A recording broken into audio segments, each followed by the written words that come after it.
Hey everybody, it's the coach. Welcome to the special Saturday edition of the NFL on EA Sports. We are just moments away from kickoff, and we've got a good one on tap between the Cincinnati Bengals and the Oakland Raiders. So with that, let's get out to the East Bay in Oakland, California. On the call, here are Brandon Godden and Charles Davis. Thank you, Coach. EA Sports coverage of the NFL brings us to Oakland, California. This was the scene a few minutes ago. The folks around the stadium clad in silver and black going to make every last game played in Oakland count. They're ready to go as their Raiders get set to match up with the Cincinnati Bengals. Hi again, everyone. I'm Brandon Godden. Welcome to the NFL on EA Sports. With me, as always, Charles Davis. And, Charles, we look at a matchup like this. Probably the running backs that may take center stage here today. And in today's football, they're still valuable, not just as runners, but guys who can catch the ball as well. It's really the number of touches that determines things these days. And not a bad return here. He gets it out to the 25-yard line. So here comes the Raiders offense now onto the field. The man calling the shots in the huddle will be Derek Carr in his fifth year now out of Fresno State. He did make his third straight Pro Bowl, but the numbers didn't really reflect what is known as Pro Bowl caliber. 22 touchdowns, 13 interceptions on a 6-10 team. But the biggest question in Oakland in this offseason, how will he and new head coach John Gruden mesh? That's the key to victory for the Oakland Raiders.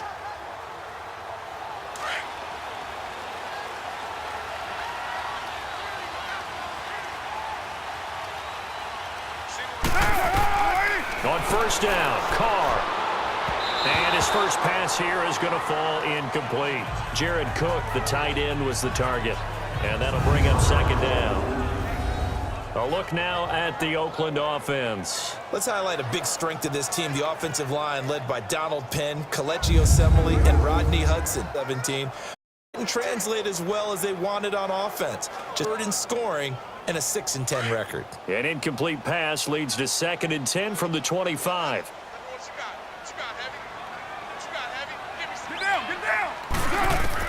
Back to the air on second down. It's Carr. Out to the flat. That's complete to his running back.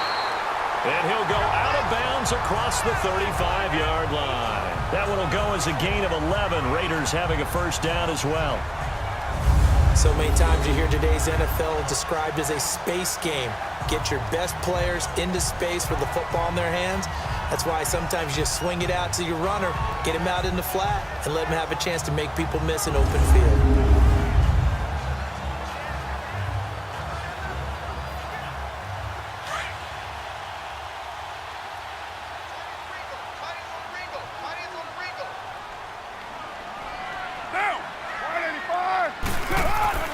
On 1st and 10, here's Carr, and it's hauled in by Jared Cook.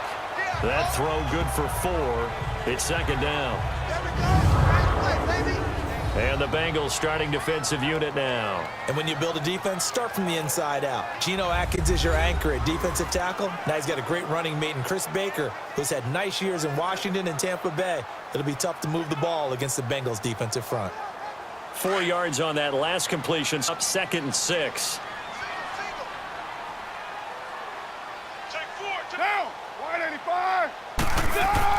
Again, they'll throw with Carr. And this is Cook with the grab. And the hit jarred it loose. It's incomplete. That's already the 3rd time they've looked his way on this opening drive. He's caught 1 of the 3. That doesn't mean they won't continue to go in that direction. It feels like they think they've got something good going there, and they think those numbers are going to increase. So after the 2nd down incompletion, they'll come up now against a 3rd and 6.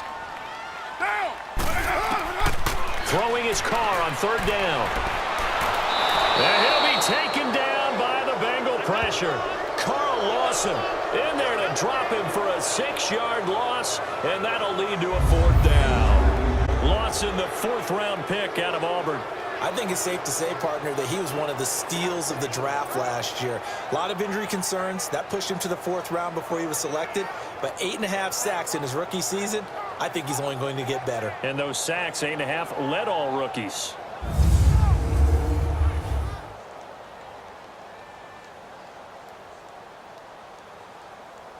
So on 4th down, here's Johnny Townsend to punt it. Alex Erickson deep for Cincinnati.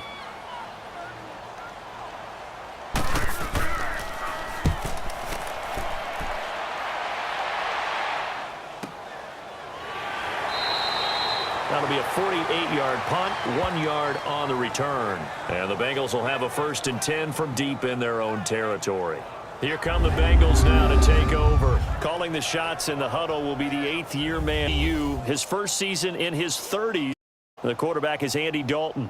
2 straight subpar years for the Bengals, 6-9-1 in 2016, followed by 7-9 in 2017. Many are starting to wonder whether Andy Dalton's actually on the hot seat this year.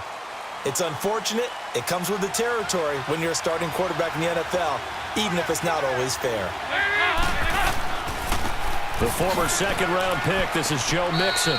Despite a little sizzle on the move, he's still tackled shy of the 20. On to stop that time, Frosty Rucker. And a look now at the Cincinnati offense. Out wide, they have A.J. Green, who can run every route you want on the route tree and take the top off a defense with his speed, and has the length to go over the top of people to catch the ball. But maybe the most impressive thing about him, the only wide receiver ever to be a Pro Bowler in his first 7 years in the NFL. Dalton throwing on 2nd down. And they will not get the connection there. It's incomplete.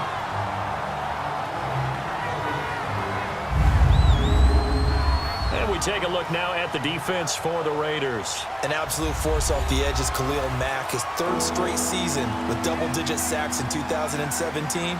And he gets it done in a variety of ways. Has strength to bull rush people.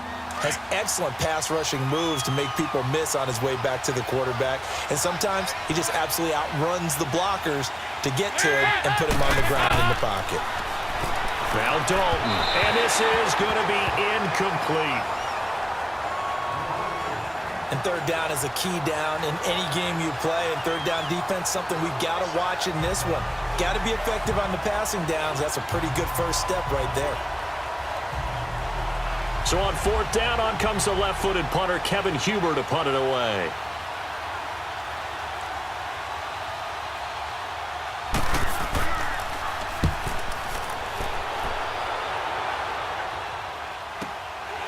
Pulled in at the 24.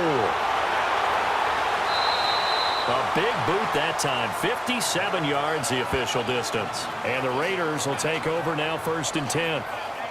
The Raiders offense now making their way back out onto the field. The crowd may be losing just a little bit of the edge after back-to-back punts. They want some big plays. They want to see some offense. They want to see somebody break away, whether it's through the air or on the ground. Now it'll be interesting to see where the patience is on both sides. Each head coach, can you hang in there and not try and force something that could put your team in some jeopardy? Carr and the Raiders come up 1st and 10 at the 34.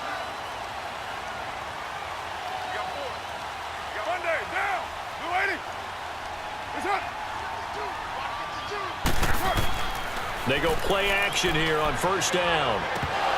Throwing over the middle, and it's incomplete. Today's NFL, these big guys are featured receivers. They move them all over the place to try and find good matchups, and they had one. They were just unable to complete the pass.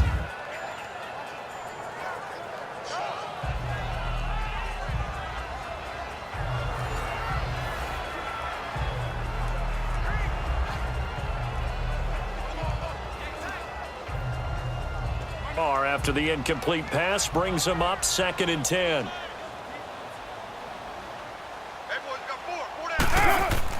Carr will try it again on 2nd down. And there is Amari Cooper, his first catch. And he'll be taken down, but not before he gets into enemy territory. Cooper's first catch, and good for a 1st down.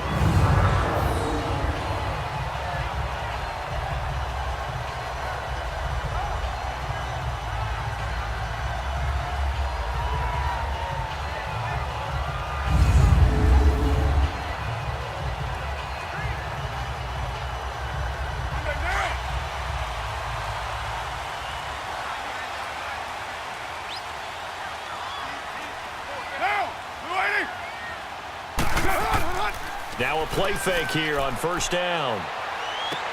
Wide open, Amari Cooper. And he gets this inside the 35-yard line. Back-to-back nice gains. That one for 14 yards and another first.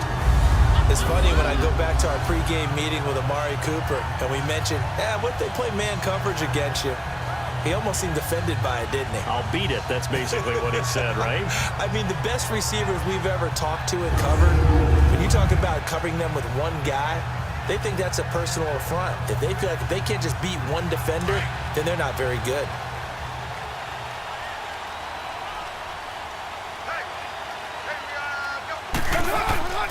Carr now on first down.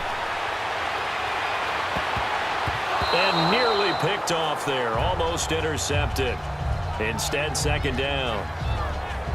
We'll put a check mark in the box where the defense coordinator was saying, how well can we stay with these receivers if we're in man coverage? Because he just did it on that one, forced the incompletion. That allowed him to get bolder with his pass rush, won't it? Absolutely. Frees up your guys elsewhere.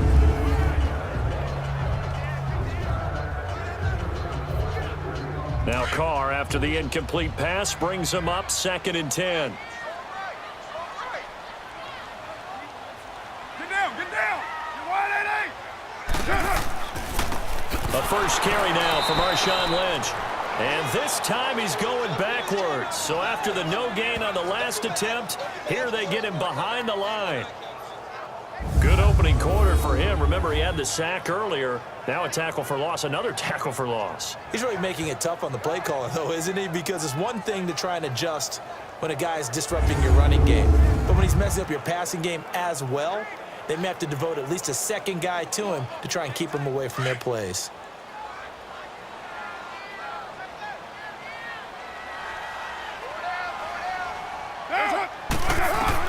On third down, Carr. And he'll just toss it away. So he throws it away, and that brings up 4th down.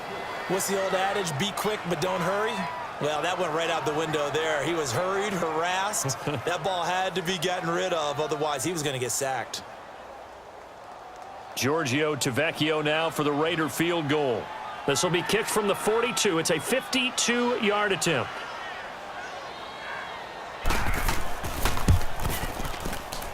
And this kick is not going to be close. It's well short, well right to boot, and this will remain a scoreless game. Well, this winds up an empty possession. Everything looked okay. He just never got the ball on target. And knowing him, he'll be disappointed with that effort.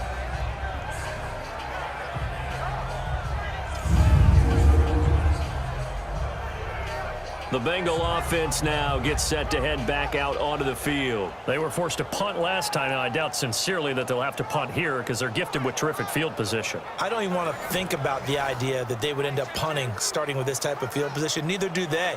Great starting spot, great opportunity to run your full playbook. If they want to take a shot here, they can go ahead and do it.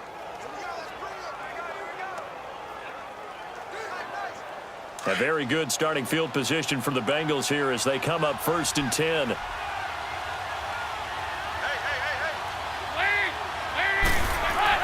Here's Joe Mixon as they start on the ground. And taking it across midfield and inside the 45. They'll get 14 on that one. Good for a Bengal first down. That O-line, they cleared a big hole there on that run. The athleticism of offensive lines continues to evolve, and we're seeing it here. Not only are they controlling things right at the line of scrimmage, but they're able to get upfield to get to what we call the 2nd and the 3rd levels. You know, get to the linebacker spot, the secondary spot, getting all the way downfield with their blocking, which helps keep the running back clean. They'll try to continue that trend here this afternoon. Back to Mixon on first down. And he'll take this one down to about the 40. In on the stop, it's Tahir Whitehead. One thing to keep in mind, partner, especially in the second half, when you've got a running back of this size, of these dimensions, I can just tell you, attrition does set in for a defense because you're excited about hitting him in the first half. Maybe not so much in the second half, and some of these shorter gains turn into bigger runs later. Dalton on the draw to Mixon. And he only manages a couple here down to about the 38-yard line. The best defensive linemen They play with great leverage so they can get low and not get bowled over by offensive linemen. They have excellent hands. They can throw people off on a play. We just saw a great example of a really good run stop by a guy playing the defensive tackle position. Third down from the gun, Dalton, and that's complete to LaFell. And he's going to have the first down yardage as he's down at about the 30-yard line. A Bengal first down, Dalton hitting LaFell.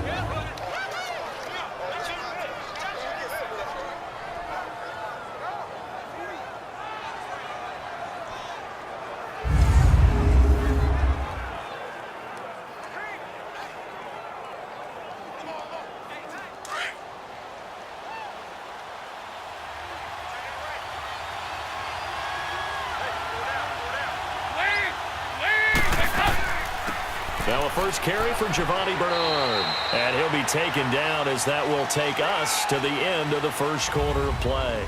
They've got it 2nd and 6 to start things out. So we've reached the end of a fairly even first quarter of play. Can't wait to see what the second quarter has in store. And we're back to Oakland after this.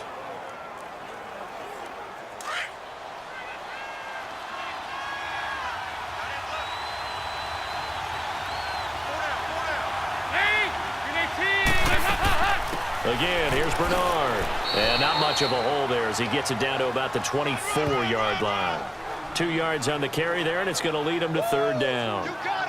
Well, so many times we look at a short run and we praise the offense for trying to set the tempo and establish things, but the defensive guys, hey, they just won the battle there. It wasn't a big run given up. They don't always have to absorb the body blows. Sometimes they dish them out themselves.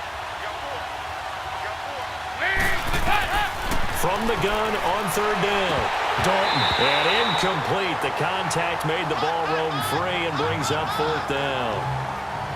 Seems like this defense, especially the secondary, has really been contesting about every throw in this first half. Remind me of a good half-court defensive basketball team. Every time a pass is thrown, they're right there in the good defensive position, able to affect the play.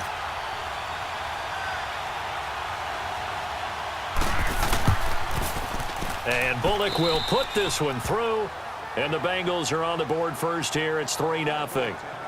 So still no touchdowns in the first half, but we do have some action on the scoreboard with the field goal. So maybe now the mentality changes in this game because anytime you can get to the red zone, and if you don't come away with 6 points, you feel like it's a disappointment. In a game like this one, being able to kick field goals means you're right there, and then you're just looking for that big break to take you over the top.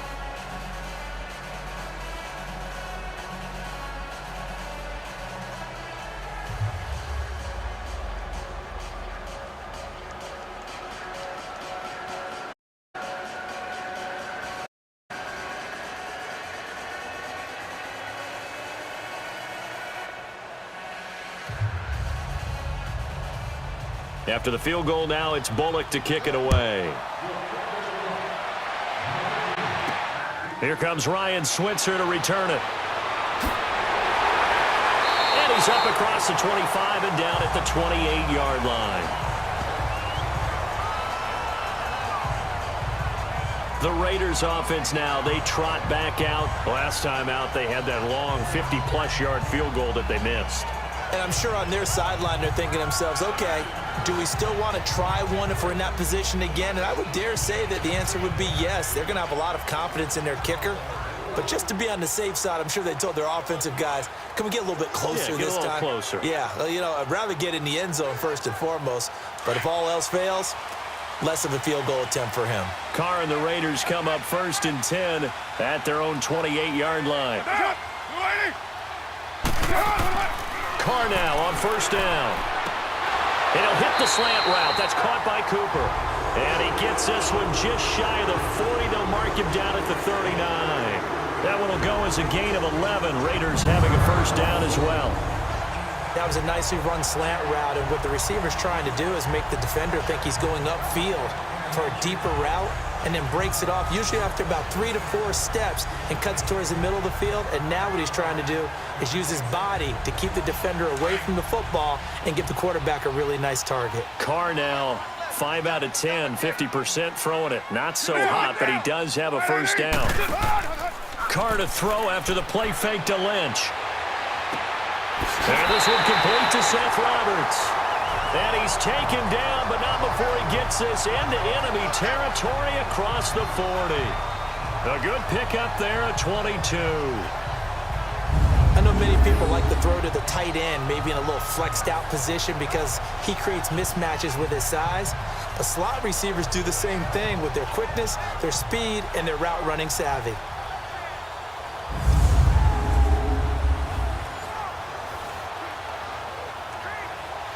So they'll come up in Bengals territory now with a 1st and 10 at the 39-yard line. Now, you ready? First down, the run with Lynch. And he'll take this one down to the 36. 3 yards on the pickup there, and it'll be 2nd down. Not much happening there on first down. Oh, for a split second. Yeah, but it dried up pretty quickly, didn't it? Closed fast.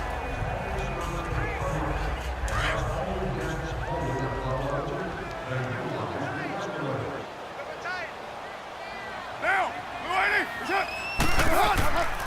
On 2nd down, Lynch. And he is met quickly in the backfield. Down he goes, folded like a lawn chair. They'll wind up losing 3 yards here. And it'll be 3rd and 10. There is no doubt that Geno Atkins is really strong and stout at the point of attack. But I love his suddenness, the ability to make plays, to be in one spot, and then he's gone and into the offensive backfield. He's a heck of a player. And they're a big TFL tackle for loss. Hard to believe that his father, Gene Atkins, was an NFL defensive back, has bred this big defensive tackle. Now whistles here, and I believe one of the Raider linemen might have been moving. False start, offense. So pin that one on the rookie right tackle. Remember those days when the right side was simply the run-blocking side? Now you're dealing with some of the better pass rushers in the league. It'll make you a little jittery.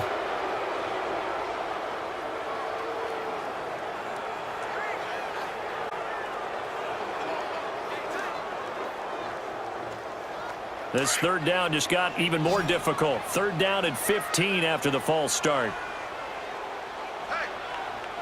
Now, you ready? On 3rd and long, it's Carr. And some room to work. And he works it to the 30-yard line here, right at the 30. It'll be a pickup of 14, but they're still a little bit short as it brings up 4th.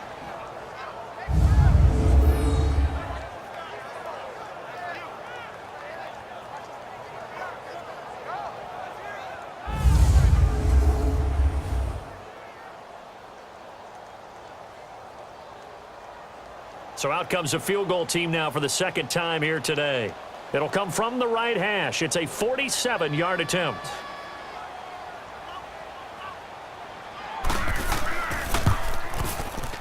The kick by Tavecchio is good, and that will tie us at 3-3. So they do get 3 points, but that's now 3 drives with only the 3 points, not a ratio that's going to win you many ball games. Not at all, Brandon. And think about it this way. We all know payoff is the key, right? And wouldn't we love to have the concession on every T-shirt that's been printed in football, niche on it? Because that's the mantra everywhere. Got to be able to finish drives, put points on the board.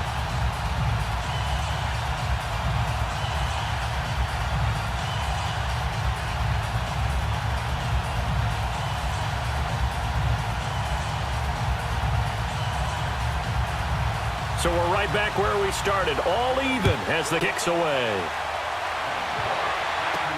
This is fielded at the goal line. They'll bring it back to just about the 25, call it the 24-yard line. Now this Bengals offensive unit ready to see what they can do here. And last time able to get 3. It's not what they wanted. They wanted 6, but they got at least something. They mustered something out of the drive. They'll take it. I like the way you've described it. Not ideal, but they'll take it. Anything to put some points on the board. But this time on offense, they don't even want to see the field goal kicker trot on the field. They want that ball in the end zone. Yeah, they'll be going for 6. So here's Dalton and the Bengals now. 1st and 10 at their own 24. They'll begin here with Bernard. And he'll go down right at the 30-yard line. It's a 7-yard carry to set them up with a 2nd and 3. You know what really fires up offensive linemen? When the guy that is carrying the ball behind them can create his own space and break a tackle along the way.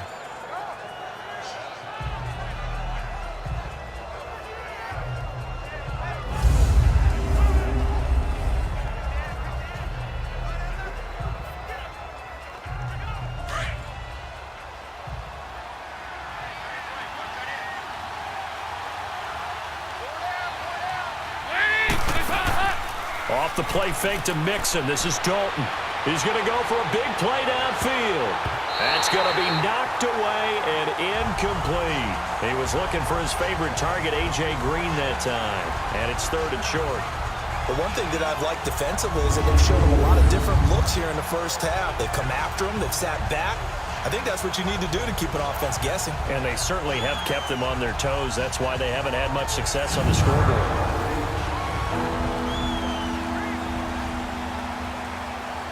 And Bengals on 3rd down. Just 1 for 3 thus far. Here it's 3rd and 3.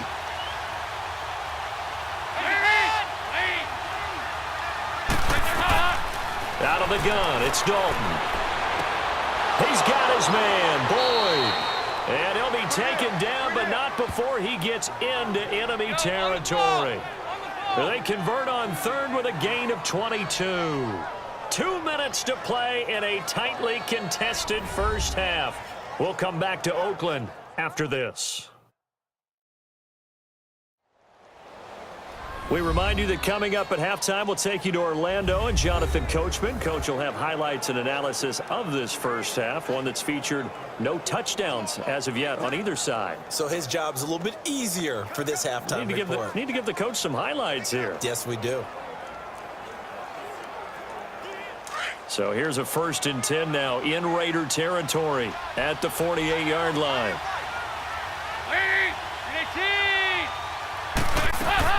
A 1st down throw coming for Dalton. And this time he's able to take it down to the 42. 7 yards on the play, and that'll make it a 2nd down. Now the Bengals urging everybody to get back to the line of scrimmage. Another chance for Dalton. And over the middle, it's LaFell. And they'll be inside the 35 now at the 34-yard line. It's a 7-yard gain there, and it's good enough to move the chains. When you see zone defense and you know you've got a drag route on as your primary call, you've got to be really careful as a passer about how far you let your guy go because he might wander into some tough coverage.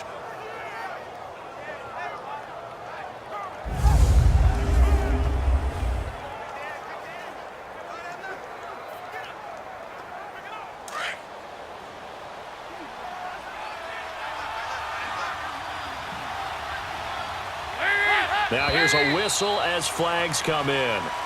And we'll check out the call. False start, offense. And that'll set them back 5. Still 1st down.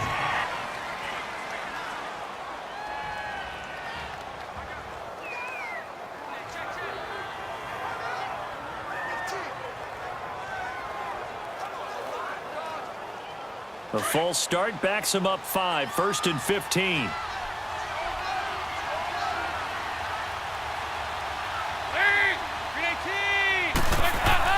And again, Andy Dalton to throw. Under a heavy rush, and down he goes. Tough to handle on that blitz. He gets him for a loss of 5. 2nd down, Dalton. Brought in here by Tyler Eifert. Now the Bengals going to use the first of their timeouts as they'll stop it with a tick under a minute to go before half.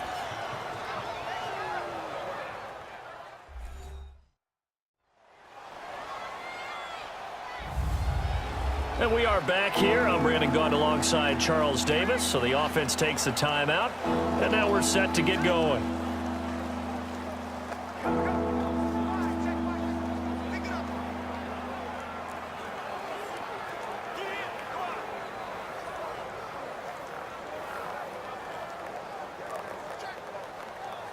Now the Bengals on 3rd down. They've hit 2 for 4 thus far. This is 3rd down and 12.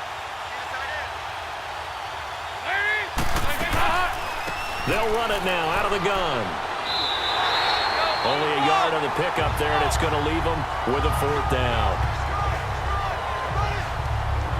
But that call makes sense because they've been throwing it well on this drive, and once again they show passing formation, showing the shotgun. Then they ran out of it. That's a nice play by them defensively, though, to hold it to a short gain. So out comes a field goal team now for the 2nd time here today. From the left hash, this from 53 yards out. And I don't think this has the carry. It does not. It's no good. And this game will remain tied here in quarter number 2. And this is one of the risks you run when you attempt a long field goal. If you miss, the defense takes over at the spot of the placement. So now they've got a chance to get one more drive in before halftime.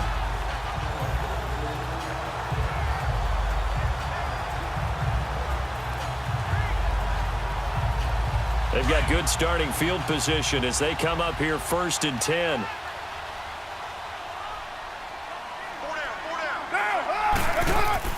On 1st down, Carr. Oh, that was dangerous. Threw it into coverage, almost picked, but instead they'll keep it on 2nd down.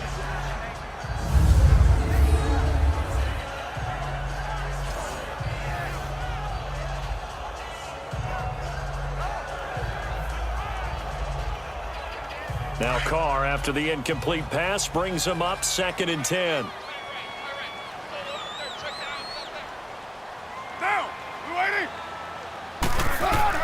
Carr again here on 2nd and 10. Looking for his running back, and he's got him. He had a great move, but he'll still be stopped shy of midfield. And we're going to get a timeout with 2 seconds remaining in the 2nd quarter.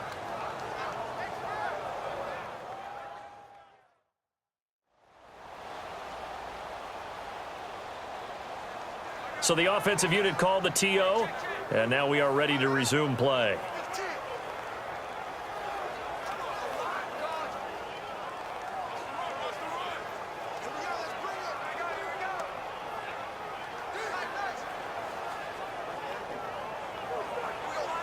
The Raiders on 3rd down, 0 for 3 to this point. They could use a conversion. This is 3rd and 4. The final shot here before half for Carr. Letting one fly deep for Cooper. And he can't quite pick it. No interception so far. That probably should have been their first. But at least it's 4th down. Want the 3rd quarter already? No problem. Let's do it.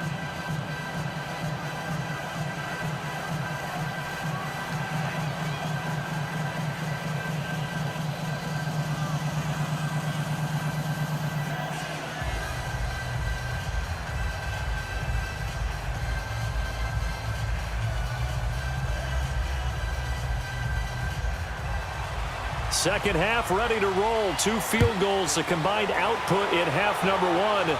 Could be first touchdown wins. On the return, it's Alex Erickson. And he'll be brought down at the 23, make it the 24-yard line.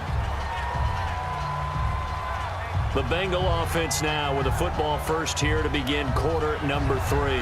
They have a chance to break our tie here as we get a look at the first drive of quarter 3.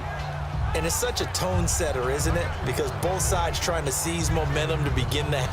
What do they have dialed up that'll give them an advantage to move the ball downfield? Let's find out what they have dialed up.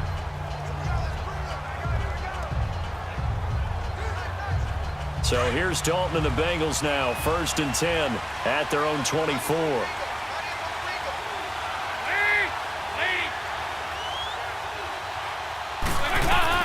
First and 10 for Dalton. Oh, he's got a man wide open, complete. And they're going to get this one all the way out across the 45. A good pickup there at 22.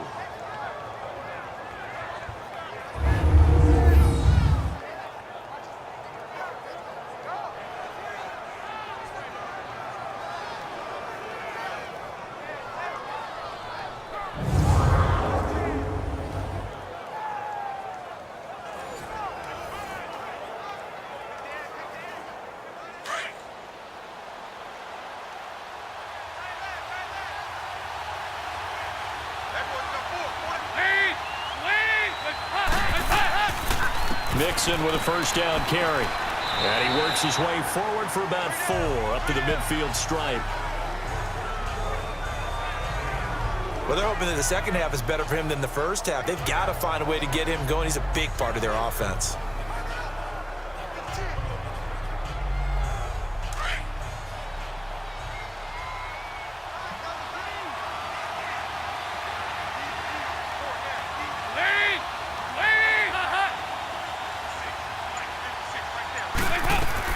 On second down, here's Mixon. And this will be taken across midfield and into Raider territory.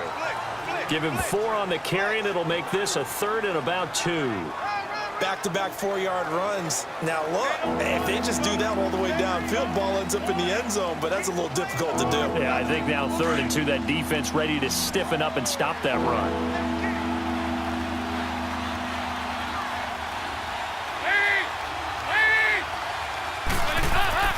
Play action now, Dalton. And that is incomplete. Sharice Wright can do no wrong there, able to get a hand in and knock it away. Perhaps they overthought this one a little bit. They've been running it real well on this drive, and it was 3rd and short, okay? They decided to throw the football, incomplete. Yeah, they might have thought just a little bit too hard about that play selection.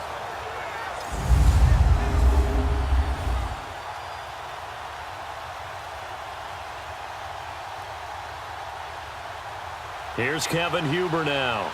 On for his second punt. He'd take a repeat of his first.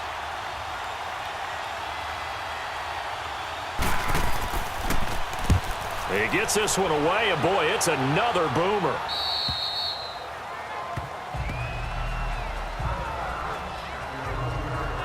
So here comes the Raiders offense getting ready for their first possession of the second half. Their defense did its job, yielded no points. Now it's the offense's turn. And how much fun is that when you set things up to start a half and you just tell you guys, hey, if you can shut them down, get it back for our offense, we can roll. And they played out perfectly. Now, can the offense do what they wanted to do at the half, which is find those weaknesses and now attack them and score some points. And break this tie. Carr and the Raiders come up 1st and 10 at their own 11. Now, 185. They'll start on the ground with Lynch. And he'll be taken down at the 18. A solid run on first down. Gain of 7 leaves him with a 2nd and 3.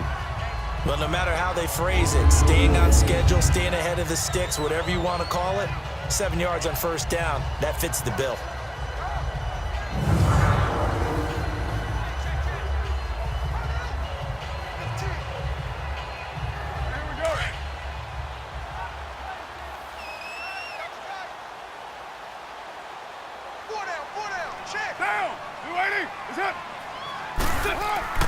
Play action. Now it's Carr.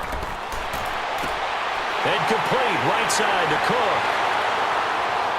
Accelerating, and off he goes. And all the way in. Touchdown, Oakland. Jared Cook, 82 yards. And the Raiders are able to cash in for 6. When they drew that up, I don't think they envisioned it ending in a house call, but he got it and took it all the way home. Really impressive run after the catch, wasn't it? That was really special by him. But let's face it, in today's NFL, those tight ends are often former wide receivers or maybe even sometimes bigger running backs. They just put them in a position to get a great matchup and make plays like that.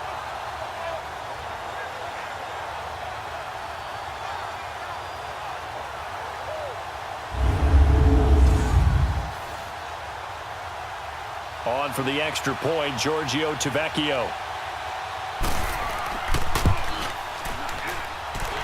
Extra point up and good by Tavecchio. And the lead is now 10-3. The long touchdown pass gets him 6 on a very, very tidy 2-play drive that time.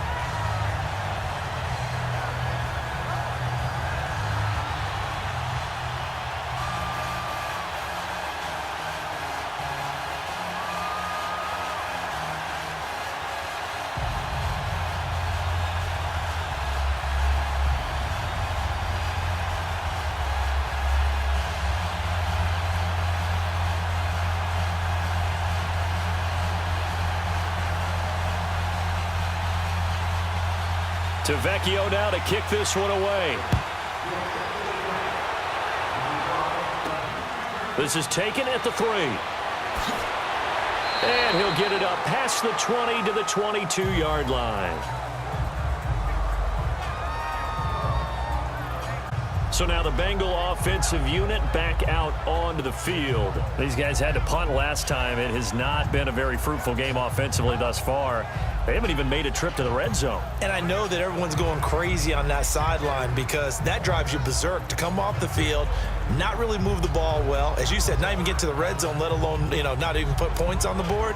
They've got to just take a deep breath, relax, try and figure out what is working, and call more of that. So here's Dalton and the Bengals now, 1st and 10 at their own 22.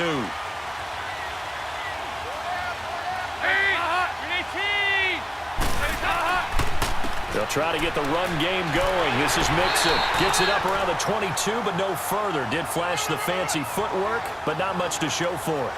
Credit him with a 1-yard gain there to make it 2nd and 9. Despite the scoreline, I think they've got to like where they are here. They're on the road and just one big play away from getting right back in this game. I'm going to follow right along with you because the spot they're in now is a credit to their defense. They've kept them in it by making the plays that they've made, and that just means you're one big score away from being right back there. Now the question is, can this offense step up and make that play? Because that's been an issue for them in this game.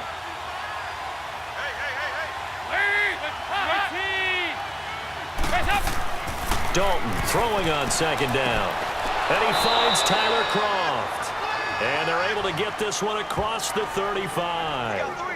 That one good for 15, and the Bengals get a 1st down. And the game just keeps evolving. Big guys running those corner routes, so difficult to cover.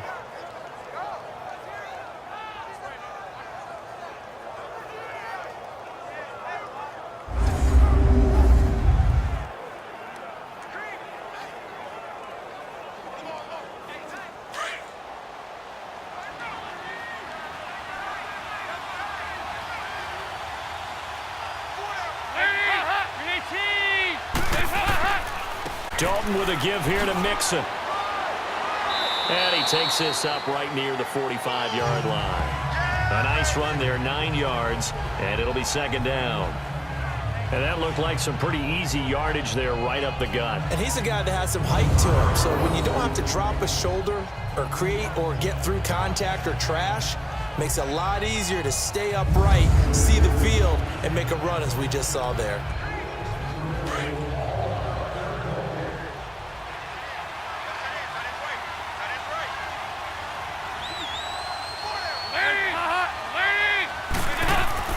Dalton bootlegs out. He gets this in the hands of Mixon. And he's going to be out of bounds, but able to take it inside the 40-yard line. The Bengals passing game finding a rhythm. They've got another 1st. So many times you hear today's NFL described as a space game. Get your best players into space with the football in their hands. That's why sometimes you just swing it out to your runner, get him out in the flat, and let him have a chance to make people miss an open field.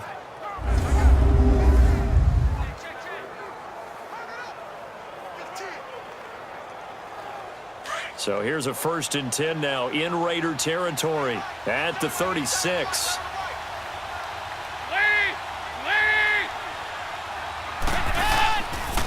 Here's a give to Mixon. Looking for a seam, but finding none. He'll get back to the line of scrimmage, and that's it. Officially no gain on the play, and it's 2nd down. Nice job there defensively to clamp down because really they've been on their heels this drive. Agreed, and they really needed that one for confidence, just to feel a little bit better. But I don't know if I would be daunted by them stopping me on one run. This drive has gone pretty well. I could come right back at them. They'll run it now out of the gun. Even with the good footwork, he'll be stopped just inside the 35.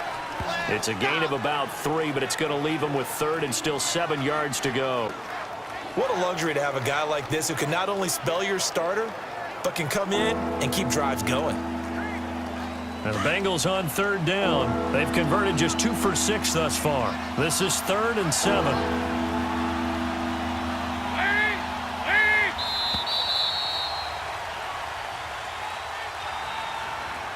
And they're not going to get to the line to run another play, so we will switch ends as the third quarter has come to a close. We'll return with more after this break. You're watching the NFL on EA Sports.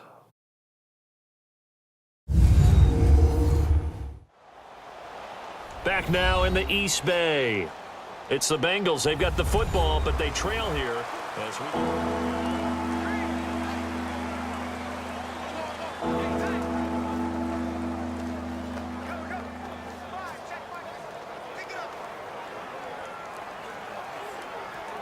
Now the Bengals on third down. They've converted just 2 for 6 thus far. This is 3rd and 7.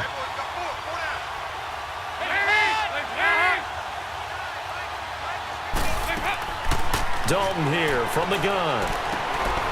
That's complete. Bernard. And they do get him down, but he's inside the 5 all the way to the 3.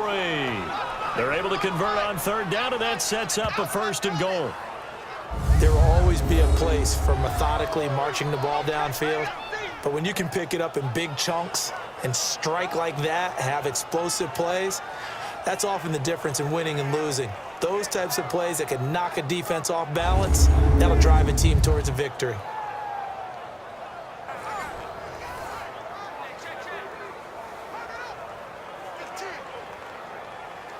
A looming decision to make on the conversion, down 7, but first things first, they need to score as they come up on 1st and goal. And Dalton to throw. And he's going to go down just outside of the 5, right around the 6-yard line. Khalil Mack able to get him for a loss of about 3. On any 1st and goal, the real estate to work with for the offense is really cut down, and the defense knows it. So they often bring heat and pressure, which they did on this play. Got him down for a loss. Not a big one, but any loss of yardage in this position is tough for an offense.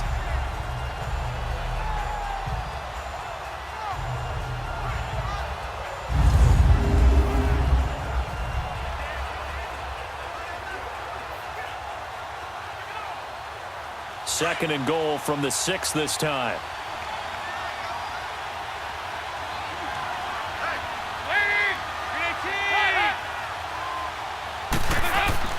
Play action here with Dalton. And his throw is going to be incomplete. Brandon LaFell, his intended target, and it's 3rd down. I'm going to need some help with this one. How did he miss it? Wide open in the end zone. He's not hurried. He's not hit. And somehow, incomplete? Yeah. What happened? During film study, that's one where he's just going to shake his head, not be able to believe it. 6 points go by the wayside on that one. Dalton on 3rd and goal. Looking for Boyd, and he's got him. Touchdown, Bengals. Tyler Boyd from 6 yards away. And the Bengals are an extra point away from tying up this football game.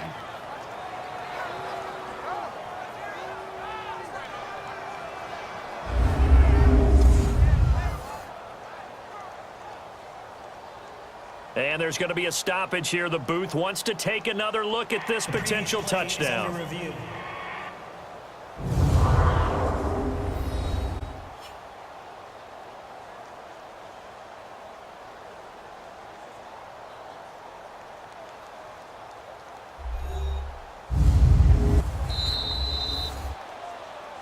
After review of the play, the ruling on the field is reversed.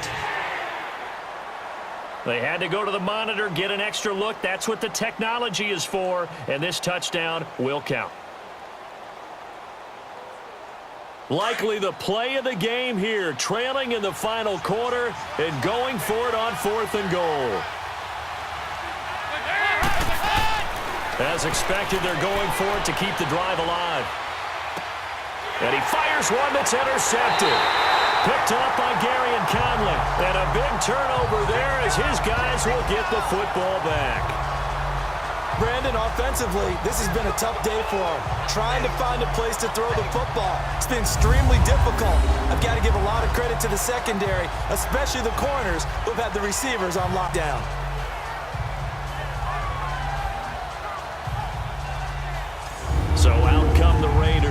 They're holding on right now to that slim advantage in a one-score game, and you hear a lot about 2-minute offense and 4-minute offense. Obviously, the 4-minute offense applies here. How do they run that effectively? Yeah, really what the 4-minute offense is you're just trying to grind the clock. So you want consistent gains, steady gains. Doesn't have to be big plays, but it has to be plays that gets first downs and keeps the ball away from your opponent. But certainly throwing the ball is in the mix here. It certainly is. Just make sure that you're careful with it. And again, get those first downs, keep possession of the football. They start the drive with Lynch, and he will forge his way forward only up to the 2-yard line. The linebacker, Preston Brown, brings him down. Got to figure now, after getting that turnover, they're just going to be happy to keep the ball on the ground, right? This is where covering the football, taking care of the ball, all the ball security terms that have ever been used, they come into play for the guys on offense right now. Just take care of it, and they've got a good chance of ending up winning this game. Monday, down. 180. They'll keep pounding here with Lynch. And they'll get him down right at around the 11-yard line. They get 9 there, and in the process escaping their end zone, picking up a first down. A tight game like this, such a tough spot for the offense to be in. Even though they're at the lead, Charles, back up so close to their goal line, they got to protect the football. And that's when you have to take care of your team with play calling as well. Not a lot of misdirection, not a lot of counters, not a lot of plays where you have extra ball handling. Get it right to your running back, tell him to take care of the ball, and try and move forward.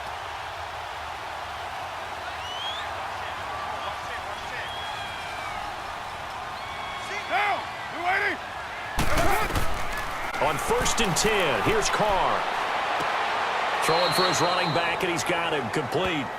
Call it a 1-yard gain on the play, and it's a second down. Everyone's got to be able to catch the football. Doesn't matter what position you play, but if you're on offense, be aware a ball may come your way. They only got a yard out of that last completion, and that makes this 2nd and 9.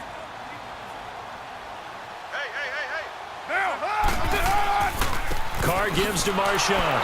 And this has been a familiar sight all afternoon as they stop him behind the line. And they'll lose a yard that time, and that's going to lead to a 3rd down.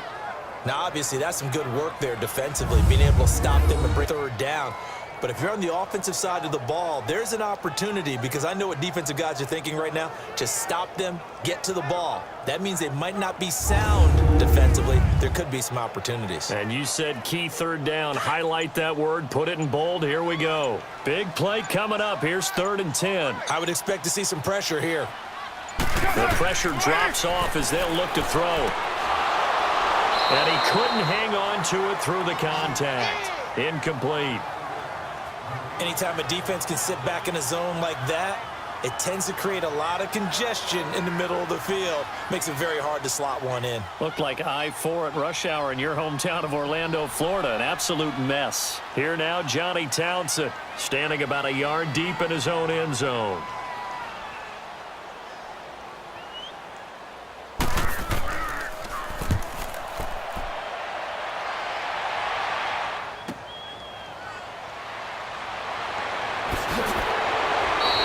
Give him 11 yards that time on the return. And the Bengals will take over here 1st and 10.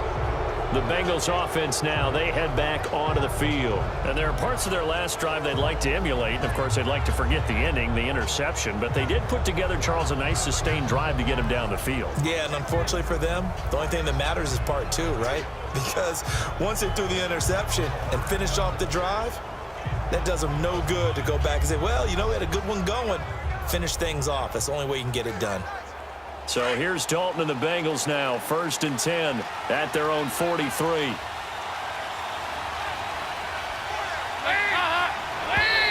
Now contact up front as penalty markers come in. Who is this against? Encroachment, defense. So a jump there defensively. And it's a killer. Watch the football. Still 1st down. Don't move across the line of scrimmage until the ball moves.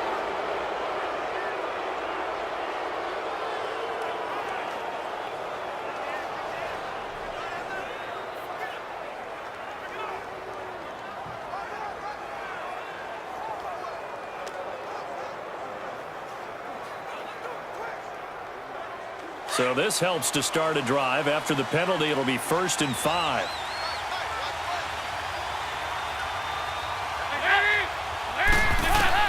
From the gun, Dalton looks to throw. And incomplete. Crisis averted. Almost picked. Instead, 2nd down. I guess they're in a situation now, 4th quarter, where they're forced to take some chances, but I don't know that that was the type of a chance you want to take. And that one could very easily have been intercepted. And if it does get picked off, that could possibly seal this one. So they'll come up after the incompletion for 2nd down.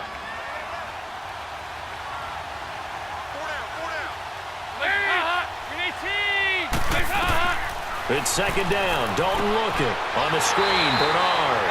And he'll lose yardage on the play back at the 45-yard line. They'll wind up losing 3. And now it's 3rd down.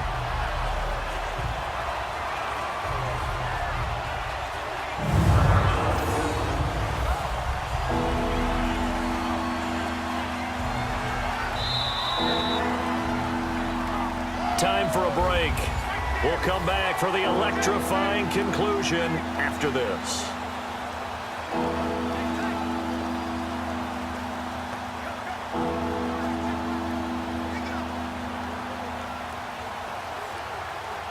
So the Bengals in possession of the football here as we get you reset. And let's see what they've come up with offensively after having time to talk it over. They'll run it now out of the gun. And he'll take this one across the 45 up to about the 46-yard line. Just a gain of 2 there, and it's going to bring up a 4th down. Back to throw. And no, it's incomplete. They had to go for it with such little time remaining. And the Raiders with the football now in excellent field position. And he'll have a tough time living that one down. It's one thing, Charles, to drop a pass. It's quite another to drop it on 4th down. And so many teams work on that in terms of locking in on those key downs. You know, I've seen, you and I both been to practices where we've seen, hey, 3rd down situation, big 3rd down alert, lock in here, 4th down play, make sure you're focused just a little bit extra. It didn't pay off in that situation. The Raiders offense now, they trot back out. They have the lead, obviously, late in the game. I guess the good news for them is if for some reason they would make a mistake, a field goal does the opposition no good. Everyone loves to have a little bit of a cushion, and that helps you immeasurably. But the bottom line is, do all the things that you're taught in order to close out the game. Don't even let that become an issue. Yeah, but still a one-possession game. This one not fully over yet.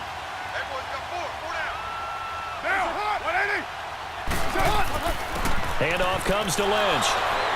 He'll get it to the 40. Broke a tackle there to get some extra yardage. And now the Bengal defense here calling a timeout as they'll talk things over prior to this upcoming 2nd down play.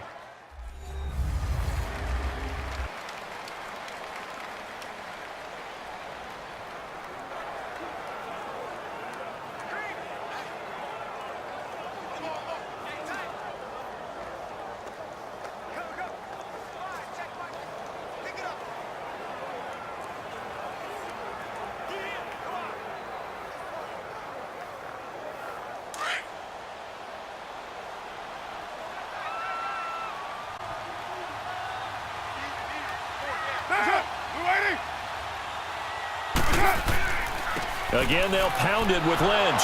And this has been a familiar sight all afternoon as they stop it behind the line. And now the Bengals are going to call another timeout as they'll talk it over here before what will be an important 3rd down.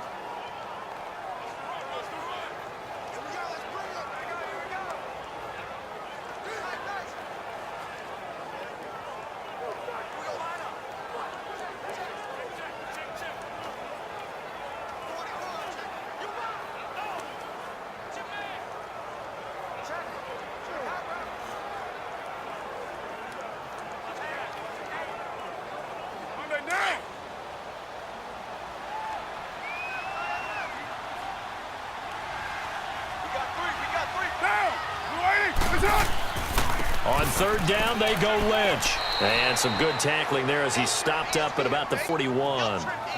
And play is stopped here. Timeout. It's the defense calling the timeout here. as he'll get it with just over 90 seconds to go in the ball game. So a defensive timeout, chance to regather, regroup, and get set as we resume action.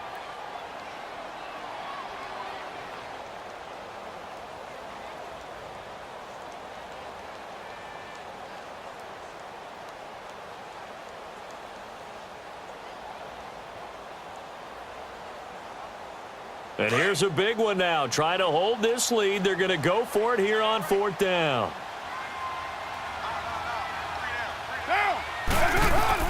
They'll go for it. It's caught. And that is incomplete. Boy, it looked like he had it and dropped it. And the Bengals will get the football back. Everyone gears up for 3rd down, talks about the importance of it. But 4th down, that's truly the moment of truth play, isn't it? Everything's dialed up a little bit more. And, it's such a momentum play, isn't it?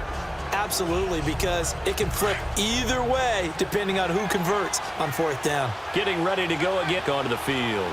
This is something we've seen many times over the course of his career. Can he pull off another 4th quarter comeback?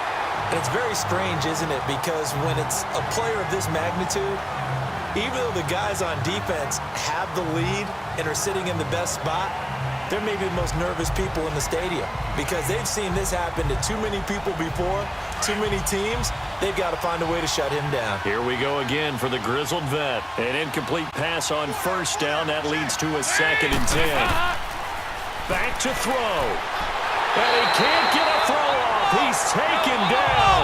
What a huge play at this point in the game. Khalil Mack in there to drop him as the clock continues to roll. He's back to throw. And he's taken down. Khalil Mack able to disrupt yet another pass play. His 3rd sack of the afternoon. They'll look to throw. It's caught. Left side, Brandon LaFell. And he's not able to get away. He is stopped well short of a 1st down. So they had to take the shot there. Obviously, that was pretty much it, their last chance. No other play for them, right? I mean, there's no other choice. It's not like you can have some strategy move, right? Punt it away and hope you... No, that's what they had to do. Right now, that offensive unit, they're pretty discouraged on the sidelines. They're going to feel like they let the team down in that situation, but they were in a tough to begin with. And with no timeouts now, they just need a miracle. Yeah, an absolute miracle. If the team that has the ball, just find a way to run out the clock, take care of the ball, and go home a winner.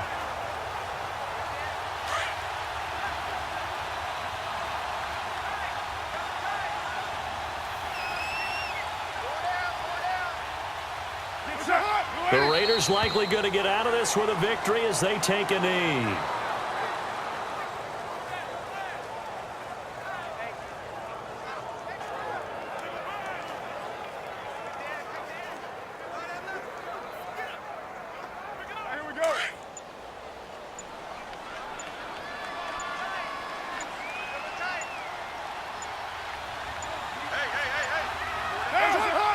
Down to a knee, and that ought to just about do it.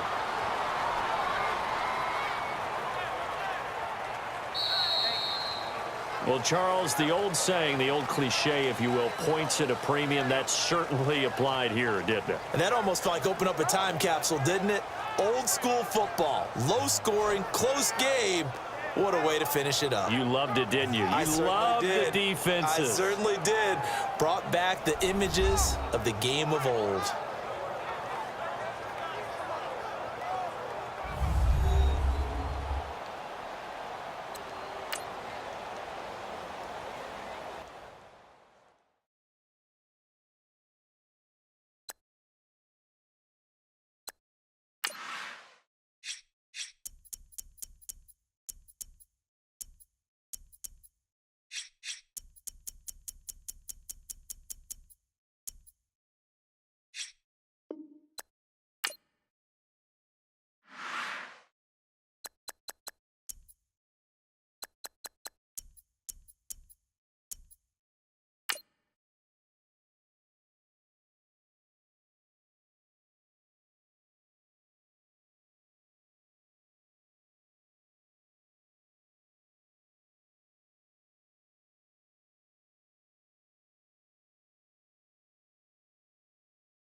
Hey everybody, it's the coach. Welcome to the special Saturday edition of the NFL EA Sports.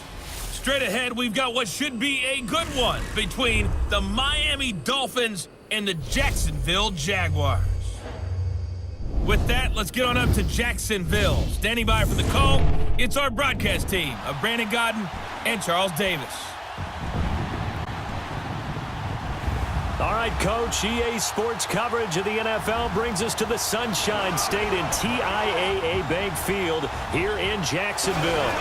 This crowd excited to see their Jaguars as both teams emerged from their tunnels a moment ago. We are just about ready for football as the Jags get set to match up with the Miami Dolphins.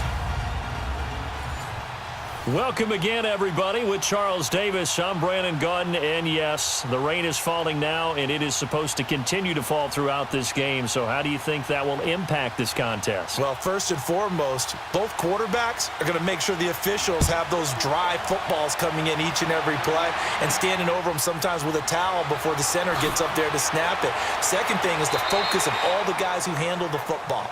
Do they wear gloves? Do they take them off? Will they carry the ball high and tight to make sure they have good ball security? That's paramount in a game like this. So here's the first drive now for the Jags. Leading the charge is the UCF product who hails from right there in the Orlando area in Altamont Springs, Blake Bortles. And you can see why he was the number 3 pick when he came out in the NFL draft. 6'5", sturdy guy, strong arm, led his UCF team to a big bowl victory over Baylor, and runs the ball way better than he's ever given credit for. Green 80. Green 80. Green 80. On 1st and 10, here's Bortles. And his first look is incomplete.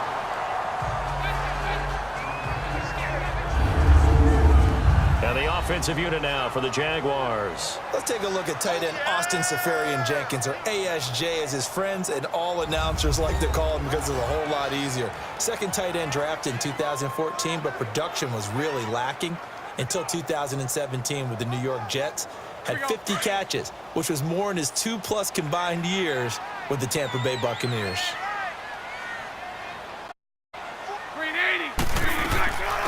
On the ground, this is TJ Yeldon. Takes it to the 26, just a 1-yard gain. And now we'll get a timeout. Looks like we've got a Jaguar and some discomfort down there on the field. We'll check on his status when we get back.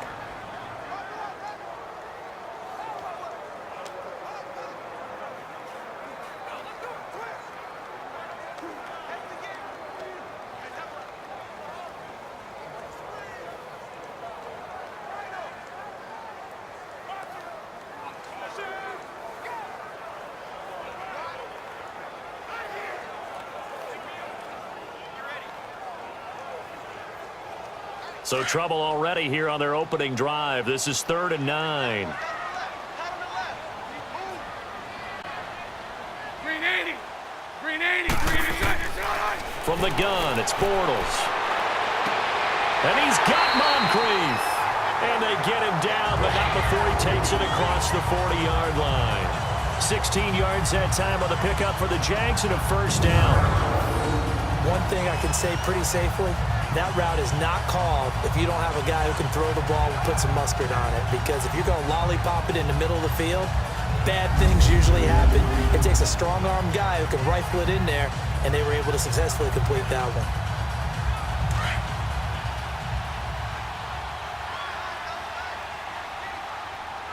Hey, 4 down. 4 down. Set. Green 80. Set on line.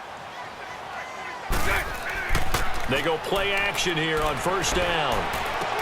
He'll check this one off to Fournette. And he is out of bounds on the other side of midfield. 11 more on that one and another first down.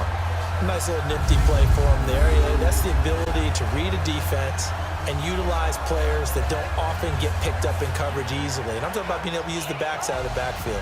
Because I know that when I used to cover, hey, we got everybody oh, he just snuck out there, and they just got a nice first down there. What do we love to say? Get those backs into space, right? And they were able to do that there. Nice pickup on first down. So now 1st and 10 as they've crossed into Miami territory at the 47. 4 down. 4 down. Set. Green 80. Green 80. A first carry for Leonard Fournette. And a pretty big hole as he's down to about the 40. 7 yards on the pickup there, and it'll leave him with a 2nd and 3.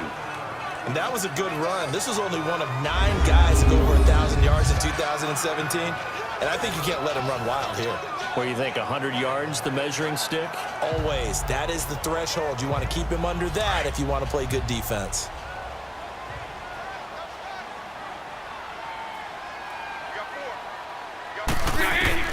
Now Bortles throwing on 2nd down. And Austin Seferian-Jenkins has it. And he's going to get this inside the 30. Bortles to the former Jet Seferian-Jenkins for the Jags' first down. I don't believe that this opening drive is surprising to either one of us after the time we spent with the coaching staff and players prior to the game. What about you? Absolutely. Not only that, but that big article in the paper this morning about their philosophy on starting games like you're shot out of a cannon, and that's what they've done. Very methodical here on this first drive. Yeah, so many teams talk about that fast start. We're actually seeing it happen right here in front of us. But now the kicker. Can they cap it off by putting the ball in the end zone? This one complete to Niles Paul. And he'll be brought down at the 21, just shy of the 20 in the red zone. A good pickup there, 8 yards on the first down completion. We've seen quite a bit of the short passing game here early on first quarter, haven't we? We have, and I think it works a couple of ways for this team because, number one, you throw the short game until they stop it. And if they're not going to stop it, you keep throwing it, and occasionally you'll break a tackle and turn into a bigger gain. Also, if they start to creep up, start to pressure receivers, now you go over the top, take it deep, and now you get some of those big shots downfield. And he's going to go down. They sack him back right around the 30. Cameron Wake in there to make the sack. He buries him for a loss of 10.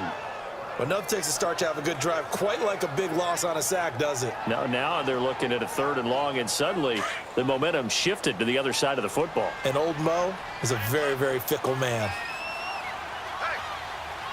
Green 80. Green 80.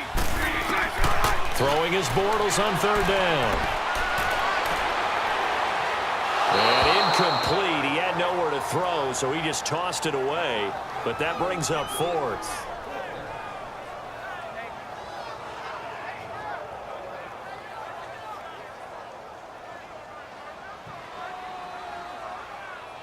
On is Josh Lambo now for the Jaguar field goal.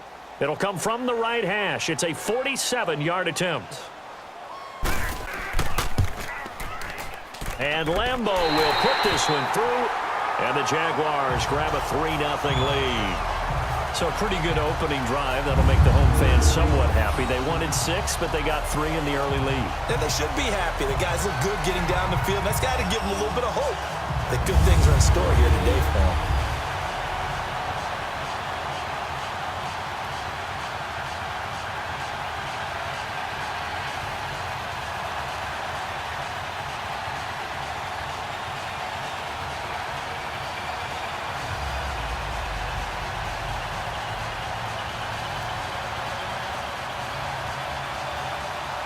Now after the made field goal, back out Lambo to kick this one off.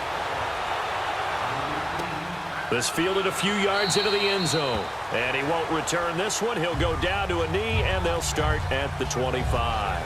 So here come the Dolphins now as they get set to take over on offense. And this is a sight that the Dolphin fans are happy to see, the return of their quarterback, Ryan Tannehill. Unfortunate for Ryan Tannehill as the improvement was starting to develop in the NFL. 2 knee injuries in the last 2 seasons. The second one cost him all of 2017. Right now, if you watch the Dolphins, you believe as Ryan Tannehill goes, so do the Dolphins.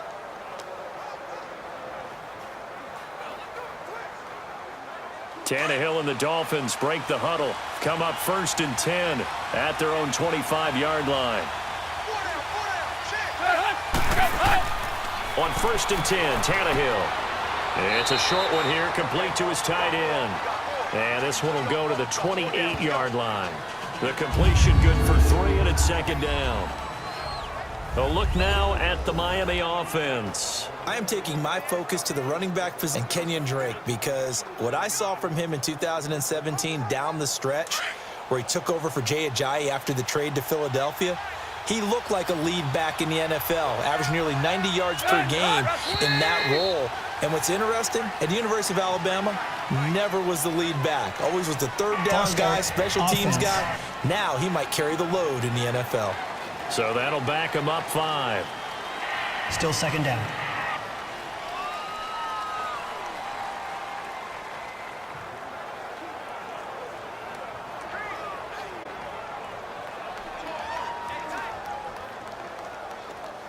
And that false start penalty certainly not helping their cause here. Second down and long.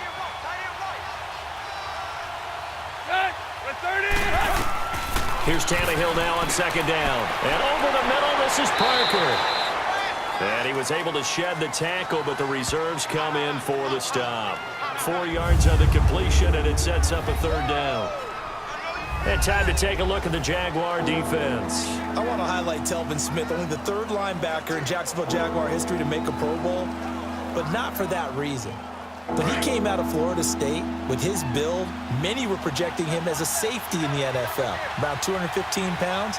He's gotten a little bit bigger, but his ability to run and hit and make plays has made him one of the most valuable linebackers in the NFL.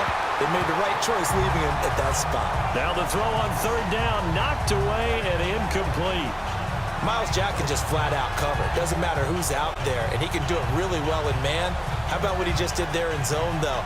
Eyes in the right place, saw where the ball was going, reacted appropriately, and knocked it away.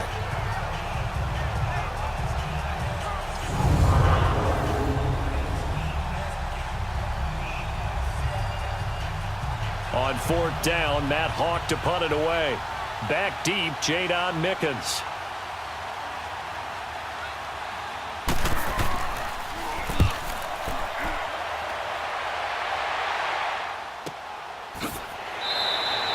Great coverage there, holds him to a 2-yard return following a 50-yard punt. And the Jaguars go on offense, first down and 10.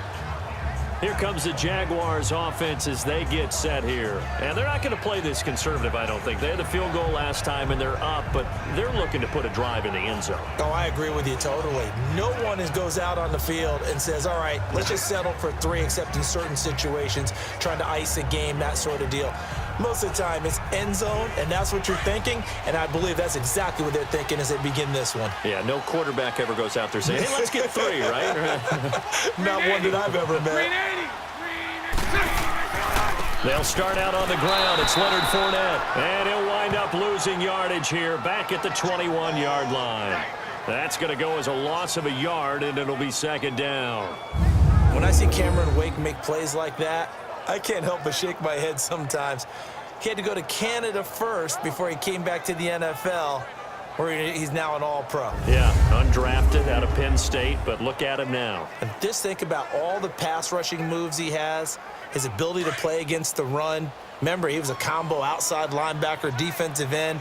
Now he's just simply one of the best in the NFL. Green 80! Green 80! Bortles going to run the draw with Fournette. And that didn't fool anybody. He's going to be dropped in the backfield. So he loses 3 yards there. Now third down. That goes down as a loss against his rushing stats.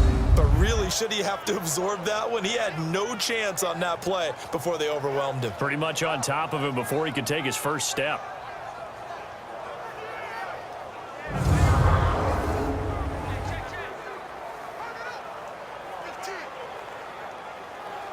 And on third down, a nickel formation here defensively.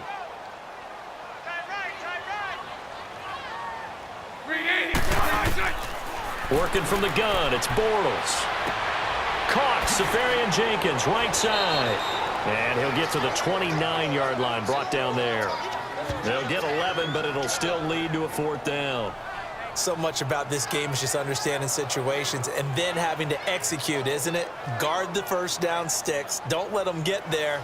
And they've rallied and made the tackle. And the Jaguars send out their punter. Jakeem Grant back deep for Miami.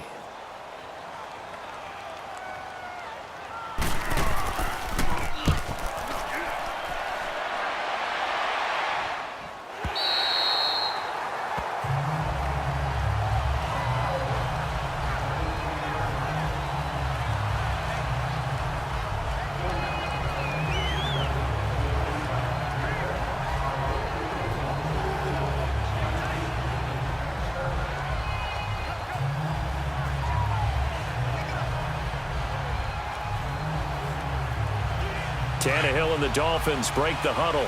Come up 1st and 10 at their own 14-yard line. 30! Here's the first carry now for Frank Gore. And he'll get this one up to about his 14.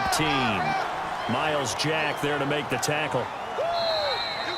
Nice job by that defensive front there to hold him to a short gain on 1st down. Well played, I must say. Yeah, only getting 1 yard. There was no room to run.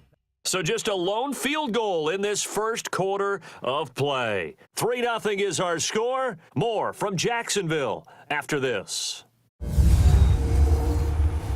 The NFL on EA Sports is presented by Snickers. You're not you and you're hungry. Snickers satisfies. Miles Davis, I'm Brandon Gaudin. Second quarter begins with the Dolphins in possession of the football. They've got a 2nd and 9 to start things out.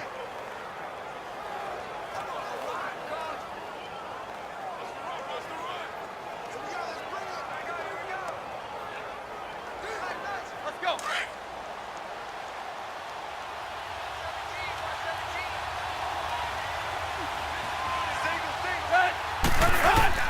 Out of the gun, Tannehill. And incomplete there. This hit jars the ball free and brings up 3rd down. So it can't hang on, and as I watch that unfold, I remembered an expression that I've heard, maybe from you, I don't know, but you're going to get hit anyways, might as well hold on to the ball. Well, you know a coach said that, right? Yeah. Not an actual player. Not a chance at all. Way easier said than done.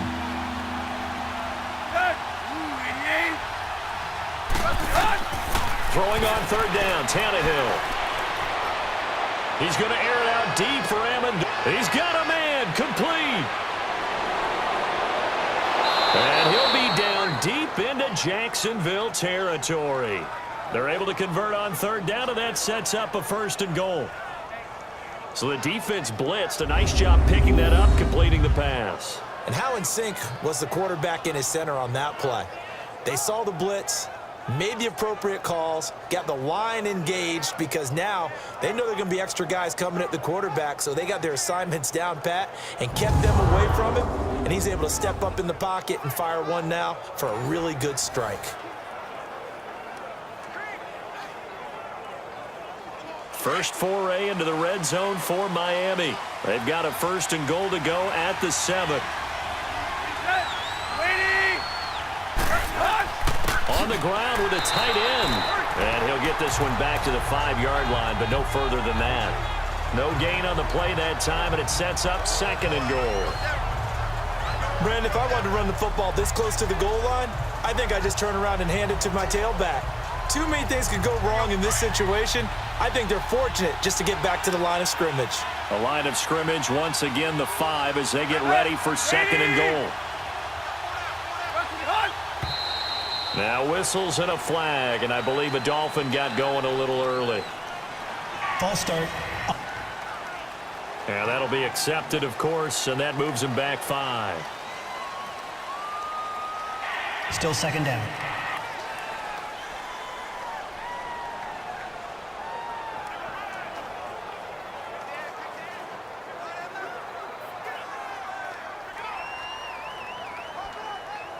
Things made a little more difficult after the false start as they try again on 2nd and goal.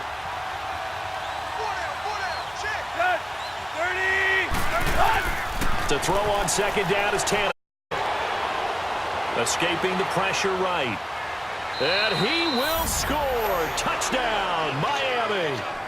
Ryan Tannehill, a 10-yard touchdown run. And the Dolphins are in for 6. Well, the defensive coverage was good, so good he just decided to make a play of his own, and it worked out.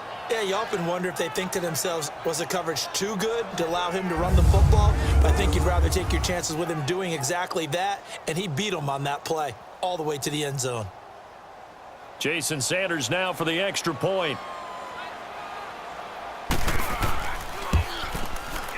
Footing always a concern, but the extra point's up and good. And that makes it a 7-3 lead. 5 plays there on that drive. And it was finished off with a 10-yard touchdown scamper.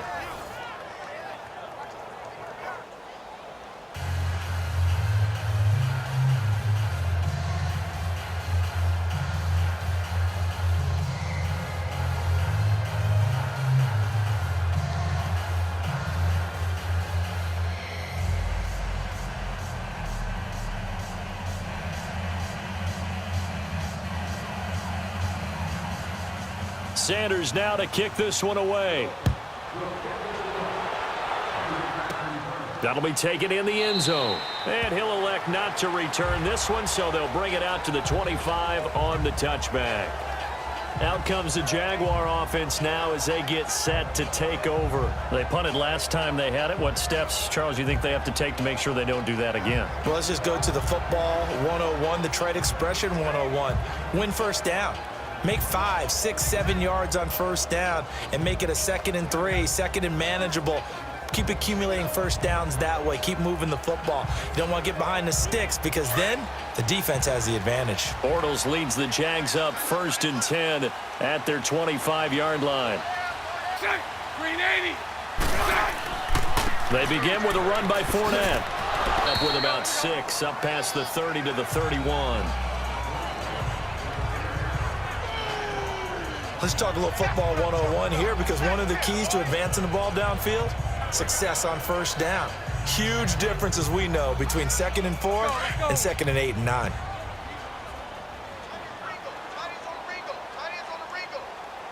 Green 80. Green 80.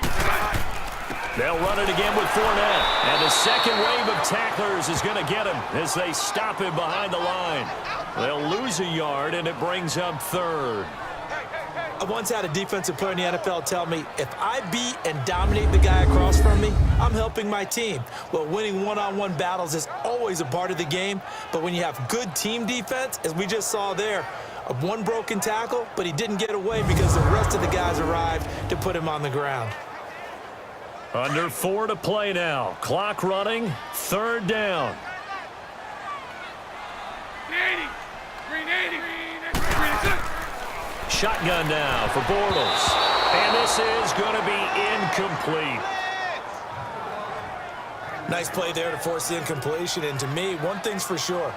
When you're the underdogs and you're playing on the road, you absolutely have to get takeaways. You've got to get the ball from them. Yeah, win that over battle, going to be key. They didn't get one there, but you get the feeling they keep making plays like that, they might just get a few. Yeah, once you get one, defensive teams think they come in bunches. And the Jaguars send out their punter as he'll punt it away for the 2nd time.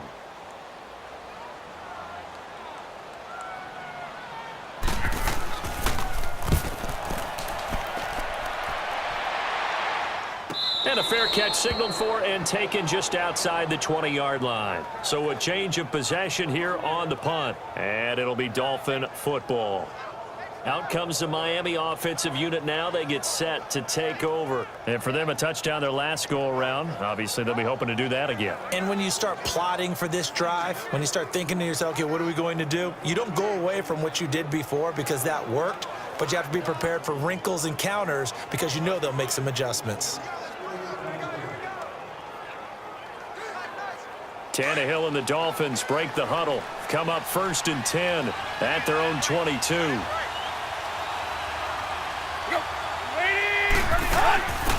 Drake will start the drive on the ground. And a nice run past the 30-yard line there. Give him 9 on the carry that time, and they're set up with a 2nd and 1. First play of the drive, let's give credit all around. Excellent blocking, but the guy carrying the ball, he was the finisher. A really nice run.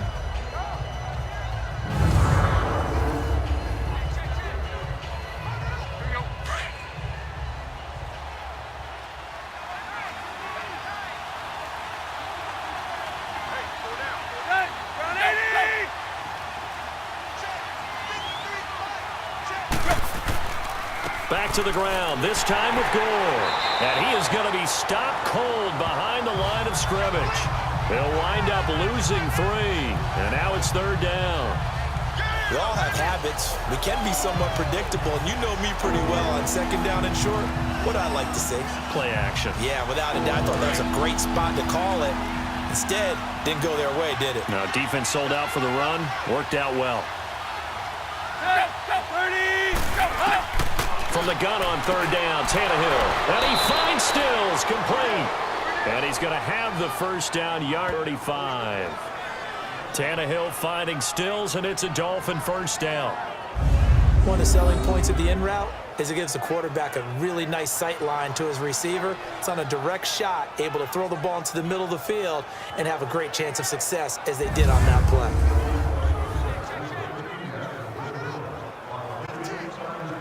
They don't need to run another play here before the 2-minute warning. Let's see if they do it anyway.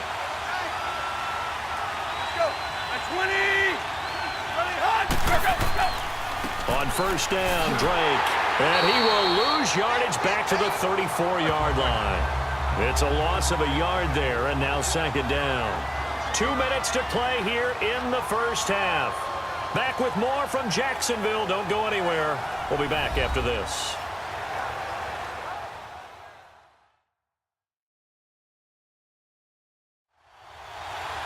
A reminder, coming up at halftime, Jonathan Coachman will join us from Orlando with our halftime report. But business to take care of before we get there. A 2-minute drill before the coaches.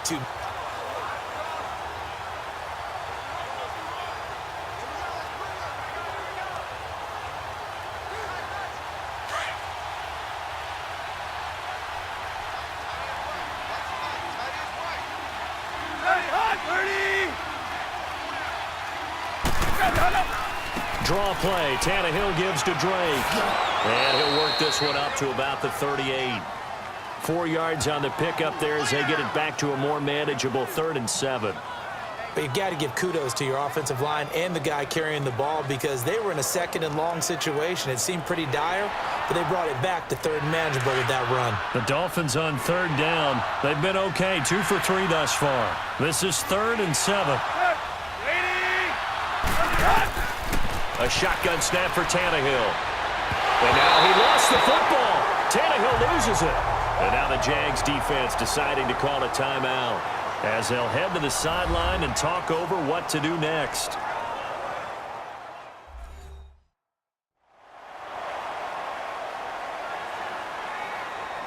And now following that timeout, the defense back out onto the field.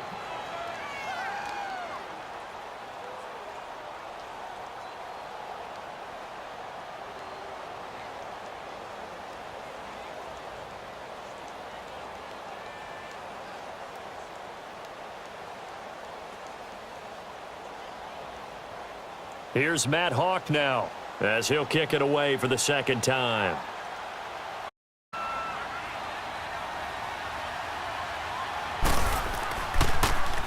He steps into this one, and this is a rocket. And that one hits a little too close to the goal line, and it continues into the end zone for a touchback. The Jags and Leonard Fournette making their way onto the field. He's just been looking for some space. Yeah, I'm not going to pin it on him or the offensive line, but they need to get this run game going better. Sometimes you just have to credit the defense. They came in with a plan themselves. So I think now you try and mix things up a little bit.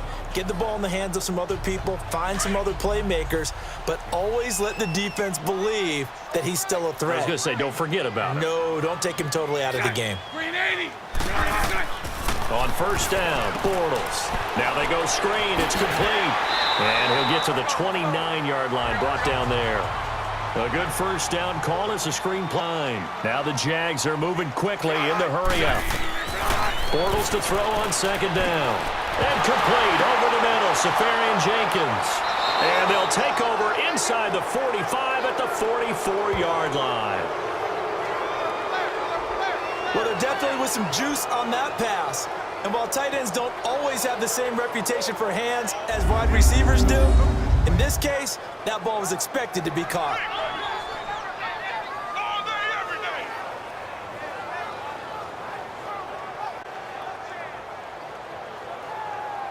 Getting set to go again on offense. Here's Devontae Parker now. 2nd quarter here. He has only 1 catch, but they have the lead. You got to think, though, he's going to be more involved at some point. That's what you would expect, but sometimes what defenses do to take away a player of his magnitude, it costs them in other areas. And right now, with them losing, they may have to change their focus, and maybe he will open up a little bit more as the game goes on. Yeah, well, so far, just the single catch.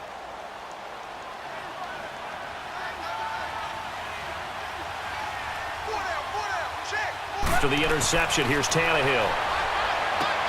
And incomplete on the deep ball.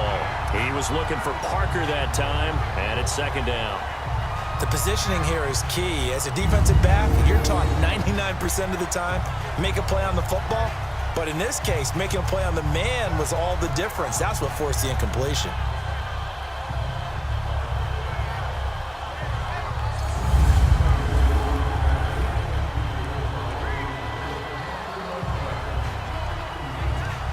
So after the incompletion on first, now 2nd and 10.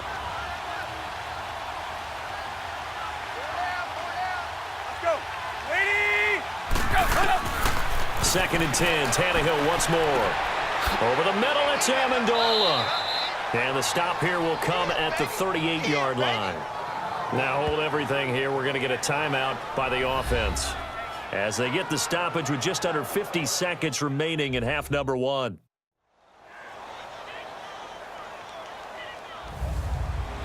And welcome back. The offensive unit, they took the timeout. And now they get set to line up as we resume action.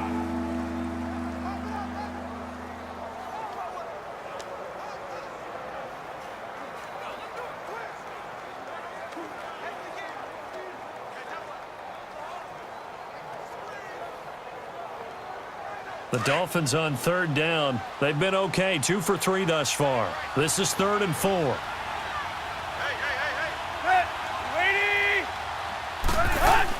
Here's Tannehill. And it's caught by Parker. And now before this first down play, we're going to get a timeout here, as the clock will stop with 45 seconds to go in the first half.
You need your wide receivers as blockers. Still second down. Sometimes they get a hold. The big runs are often a result of what they do on the perimeter.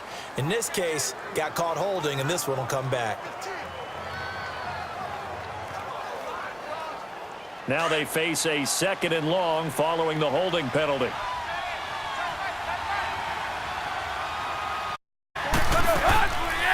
On 2nd down, it's Drake. And he'll take this up only to about his 18-yard line. They get 2 yards back, but they're going to need a lot more than that here on 3rd down. Partner, we know today's NFL is really built around the guy throwing the football. But these short runs, they still pay dividends because they can take their toll on a defense, and they can add up as the game goes along. You control the clock, you control the ball, and that way you often control the game.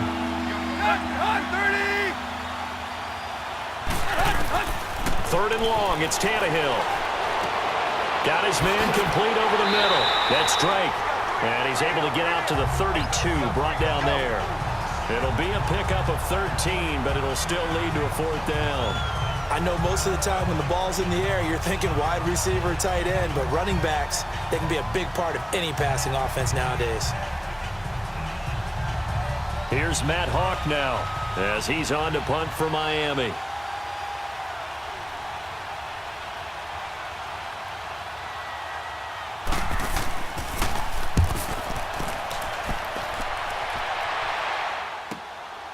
This will be fielded at the 17. Bringing that one back, 14 on the return. And the offense will take over with a new set of downs. Here comes the Jags offense now. Time for their first possession of half number 2. They were able to get defensively. Now a chance really to set the tone here in quarter 3. They can really take charge, can't they? And this is probably how it was drawn up at the half. I think we can go inside lock, and I think we would see up on the grease boards, stop them defensively, get the ball back for the offense, and let's go downfield and score. Seems simple, right? The last part, we have to find out that's going to happen. But the first part worked to perfection. Did exactly what they wanted, and now their offense has to pay it off. See if they can get the latter 50%. And he'll get this up only to about the 33. On the stop, Stephon Anthony with a tackle. Well, he's looking for some running room, and there wasn't a whole lot of it there on that play. I think he was lucky to get a couple of yards out of it because those defenders, they were rallying to the football pretty quickly.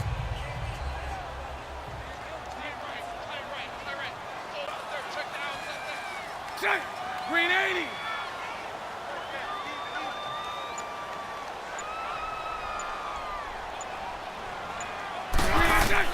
On 2nd down, here's Bortles. Now he'll dump it underneath to his running back, complete. And he'll get up to the 43-yard line. It's a 9-yard gain, and it keeps the drive moving. Well, clearly one of his advantages as a passer is his height. Sit back in the pocket, fired over the middle. That makes things tougher defensively, doesn't it? It really does, because your goal is to move the quarterback off his initial spot when he gets his drop back completed. But when you have that type of height, he can stay in there. If he's willing to take the hits and just fire over the top, which saves him time and actually completes a play, Emily does for a quarterback that has to slide and find open space to throw. Fournette, a 1st down carry. Trying to run inside, but nothing there. No gain on the play. It'll be 2nd down. Sometimes with the running game, you've just got to stick with it. Look, it's the 3rd quarter, no time to panic. But that also doesn't mean you just do it the same way you've been doing it the entire ball game. Maybe change up some blocking assignments or run a few different plays, but stay with the overall essence of the running game.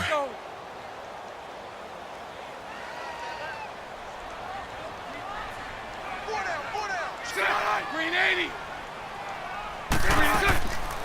They keep it on the ground. This time it's Yeldon. And not even back to the line of scrimmage this time as they're on him quickly once more. That'll set him back with a loss of 3 on the play. And that'll make it 3rd and 13.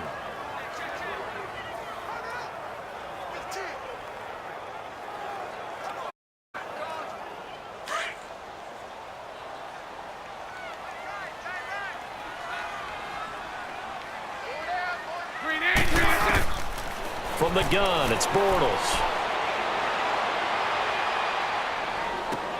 Well, it's a shuffle pass, and it's complete. The completion there winds up a wash, and it'll bring up 4th down. Well, he caught it right at the line of scrimmage, and before he could even think about advancing it forward, he got hit. Great tackling, because that's what you're taught. Don't give up yards after the catch, and most offenses make a living off of yards after catch. Those hidden yards that may not go into the score sheet, but they count big for moving the ball and stretching the field. Really nice open field tackle. And the Jaguars send out their punter as he's on to kick it away. And he gets this away, and look at this. This is a good one. And that'll hit in the end zone. Much too much leg there. That'll be a touchback. Then the Dolphins getting set to go here. This crew had to punt last time they had the ball, but when you've got a lead like this, you content to play the field position game? You are to an extent, especially if you like your defense, because you have the lead, you've been controlling the game. But why put them in a tougher spot? You want to get out there and get something done on offense and maybe take command of this game yourself.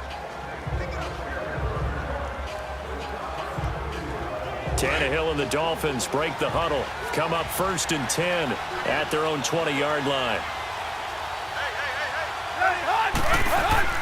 Now a play fake here on 1st down. Going deep here for Stills. So they took a shot on 1st down but couldn't connect.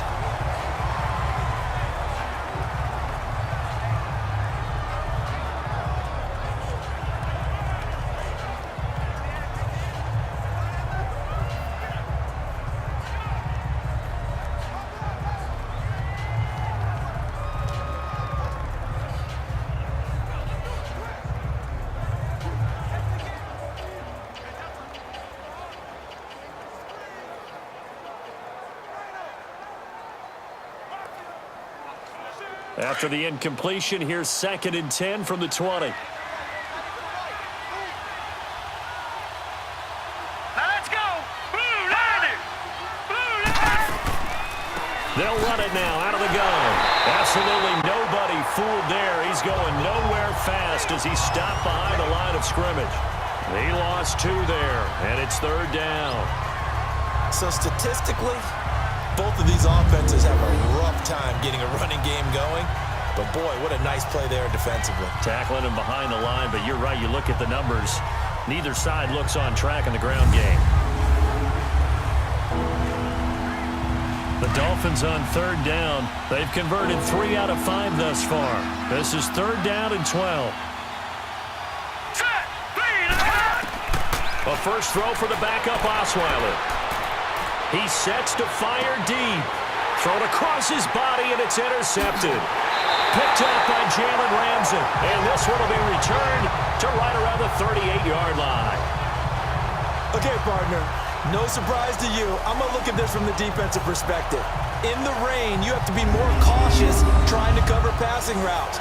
Why? The offense knows where they're going with the football. The receiver knows the route he's going to run. You have to make sure you keep your footing underneath you.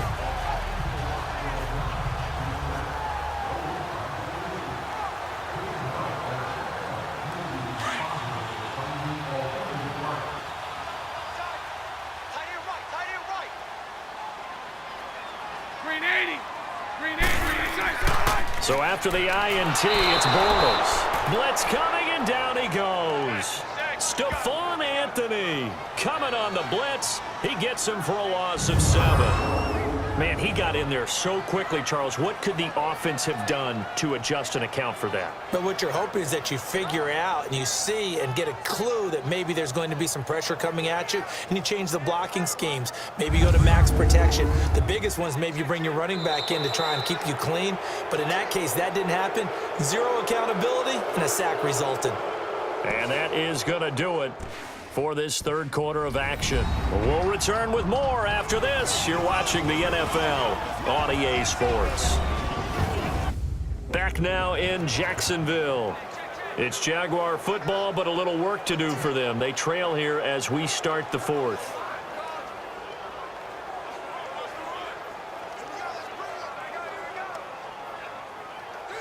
Don't need it all back at once, but you figure they're going to need something here. 17 yards to go on 2nd down. Green 80. Now Bortles throwing on 2nd down. Throwing over but it's incomplete. Marquise Lee, the intended target, and it's third down. A pretty good coverage there, and both of these defenses, they've had good coverage throughout this one. No doubt about it, and in today's NFL, where we're used to a bit more scoring, this feels almost like a well-pitched game in baseball on both sides where the tension continues to build. Who's going to make the big play? Green 80! Green 80! Green inside! On third and long, it's Bortles. He finds Yeldon. They'll give him a yard on the play, and that's going to make it fourth down. One thing I think that's safe to say defensively, the tackling's been really good. And because of that, it's been very, very hard for them to move the ball because you're not getting the benefits of run after catch. They're tackling them almost on the spot. That means you have to run extra plays, harder to move it. And the Jaguars send out their punter as the drive goes backwards, so he's on to punt it away.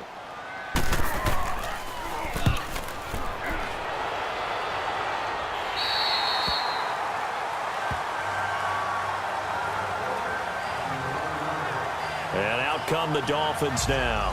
And following the interception, just any interception, are you a little bit more cautious when you start that next drive, or no, you just throw that out the window? I think you are. I don't think that there's any way you can run back out there and go, totally didn't affect me. Let's just go ahead and be loose with the football again. You're going to take care of it, but you have to be careful about being too cautious because now you can't run any offense at all. Still want to attack. We'll see how they attack them here. Tannehill and the Dolphins break the huddle. Come up 1st and 10 at their own 11.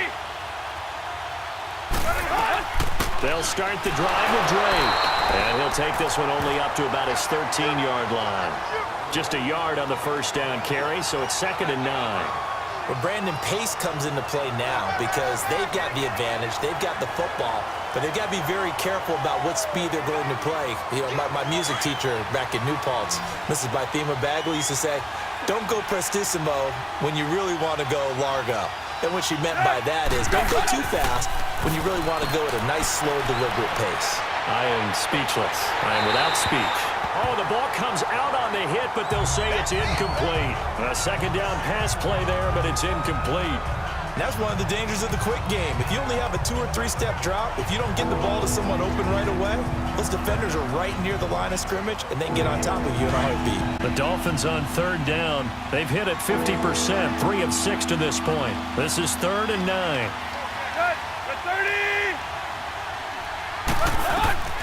From the gun, here's Tannehill. Looking deep now for Amendola. Oh, this is taken in. It's complete. And incomplete. The contact made the ball roam free and brings up 4th down. Even without a ton of pressure in his face, it just shows how difficult it is to pick apart his own defense. Those guys are sitting back, and they're not playing receivers as much as they're playing the eyes of the quarterback and when he delivers the ball. Here's Matt Hawk now. He's been terrific so far.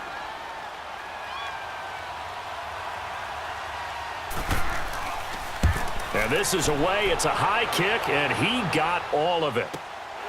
It's taken to the 26. Oh, now he bowls him over. They'll call that a 61-yard punt. He got all of that one. And possession will switch hands, 1st and 10.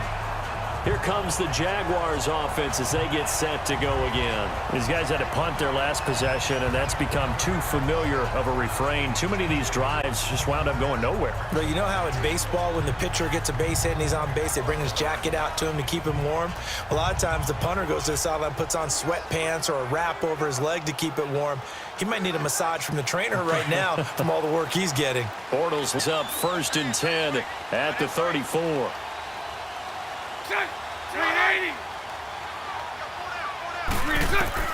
Bortles now on 1st down. Completes it to Moncrief, left side. 16 yards that time on the pickup for the Jags and a 1st down. As long as you go through your proper reads and progressions, the drag route can be one of those old reliable plays because usually it's good for a good chunk of yardage as we just saw there. And those guys like it, right? They can get the ball with a full head of steam. Especially against man coverage because man coverage, they're typically running away from someone and not worried about traffic coming out on the other end. Bortles now 5 straight completions here in this second half. 1st and 10.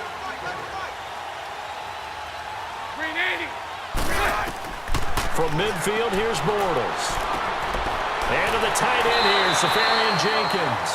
And he'll be brought down, it looks like right at the 40. 10 yards on the pickup there, and it'll be second down. And after that completion, you can understand why so many teams in the emphasizing speed on defense at every position. The tight ends have created so many tough matchups now. If you can't run with a tight end as a linebacker, this is going to be the result every time. So second in inches after that first down completion went just shy of the marker. Working from the gun, it's Bortles. And the hit jarred it loose. It's incomplete. We've seen good cover skills on display throughout this game, really from both teams. And there's another nice of them making it difficult to complete a pass. The battle in the trenches never more important than right now. This is third and inches. They'll try and run for it with Fournette. And he gets it to the 32. Good enough for a first down. It goes as a gain of 8, and it moves the chains. You gave the stat early on that he's one of just 9 guys to go over 1,000 yards last year, and then you said they needed to bottle him up for under 100 yards. He's way under 100 yards. Bottom line, he's had virtually no success whatsoever. And because of that, among a couple other reasons, they're down on the scoreboard.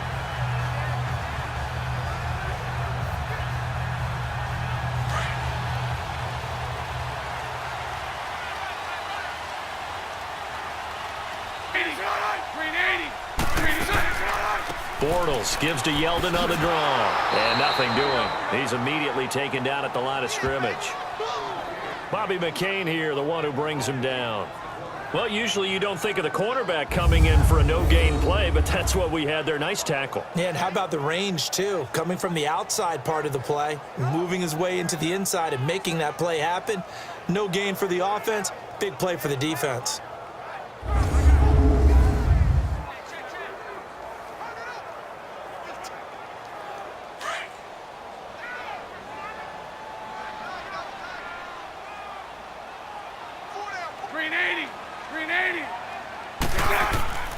Shotgun now for Bortles. That one complete to D.D. Westbrook. And they'll be inside the 25 now at the 24. And they'll get 9 there as that sets them up better for third down.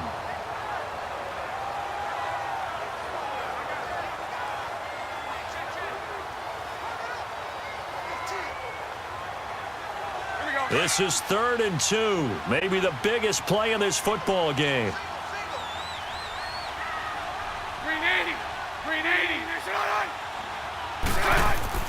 A fake to Fournette. Now it's Bortles to throw. Eluding. Oh, no, he lost the football. But this will fortunately wind up out of bounds. Time for a break. We're back to see what happens after this.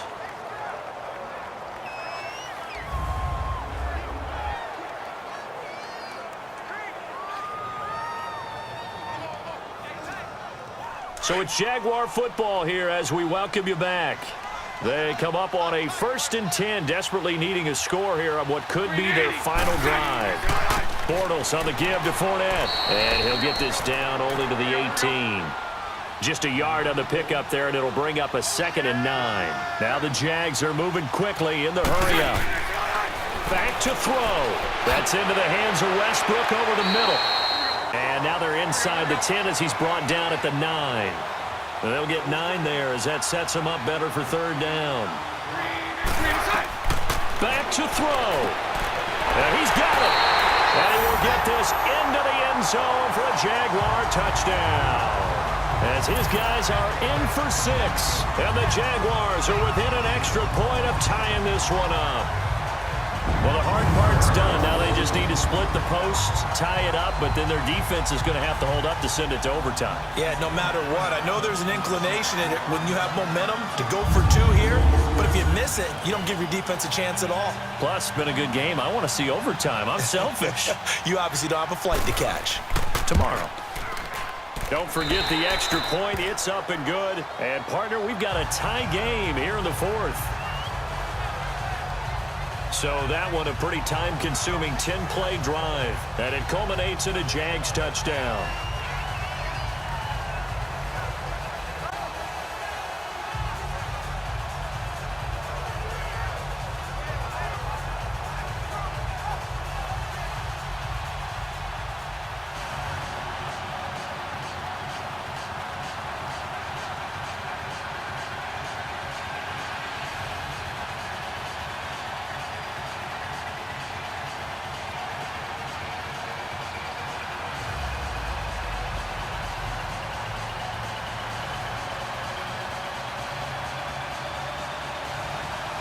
So here comes the kickoff now, all even here in this fourth quarter.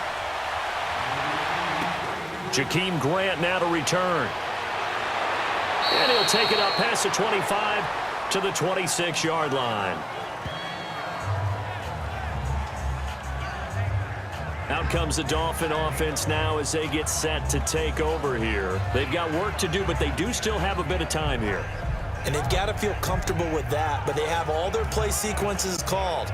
If they get out of bounds, that allows them to huddle and call another play. But if they don't, it's hurry up to the line of scrimmage and either spike it and stop the clock or continue to move it downfield in order to try and get in range and win this game. See if they can do just that.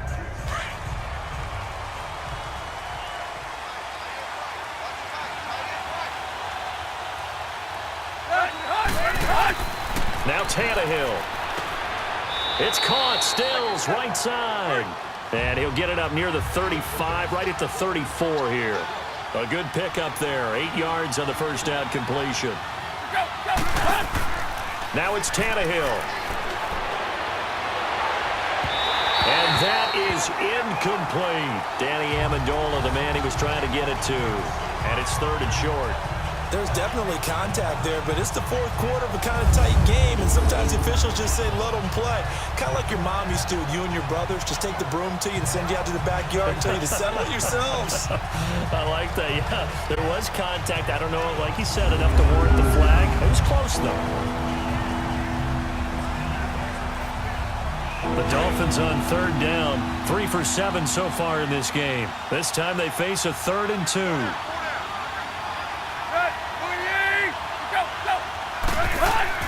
Tannehill. And he finds Stills, complete. And he's got the first down yardage before he's brought down at the 42. Well, that'll get him the first down as they get 9 yards out of that quick slant. Now Tannehill. And his throw here's incomplete. The intended receiver there, Kenyon Drake. And now it's 2nd down. So he's unable to complete it there, and just not the game that you would expect from him. He's been off the mark really start to finish. Yeah, it makes you wonder what exactly is going on. Is he a little bit dinged up here, or is he just off just by a bit? Maybe he can get it back in this situation. He'll need to.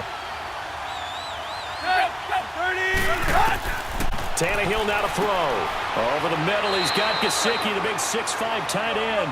And he'll go down right around the 47 this time. That catch good for 5. It's 3rd down. Tannehill throwing again. Now he'll dump it underneath to his running back, complete. Now the Dolphins going to burn the first of their timeouts as they'll stop it with 25 ticks remaining on the clock.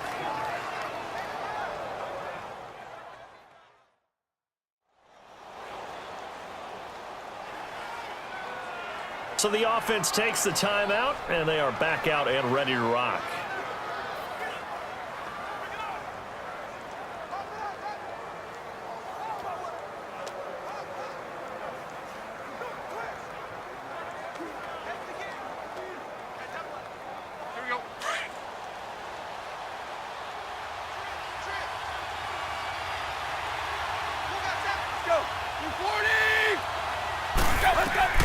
Tannehill on 1st down.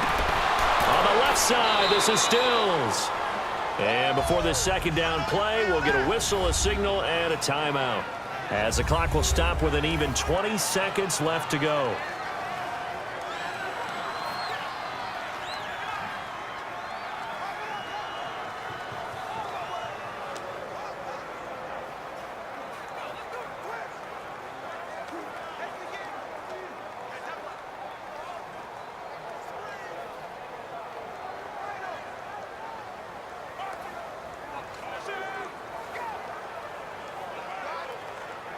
Able to get 7 on that 1st down pass play. 2nd and 3.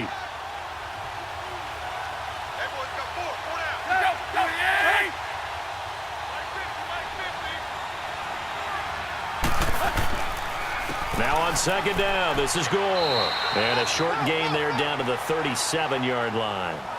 Calais Campbell on the stop. This is what happens sometimes when you abandon the running game. It's hard to get back to it because once guys get out of that mentality of firing out and hitting people, hard to get them started again occasionally.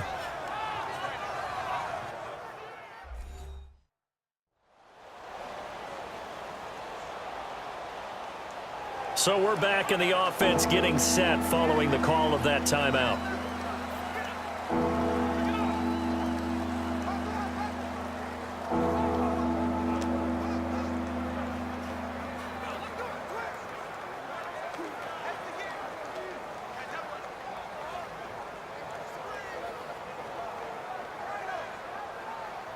So it all rests now on the right foot of Jason Sanders.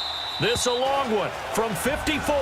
And the clock will now stop as a timeout is called with 5 seconds left.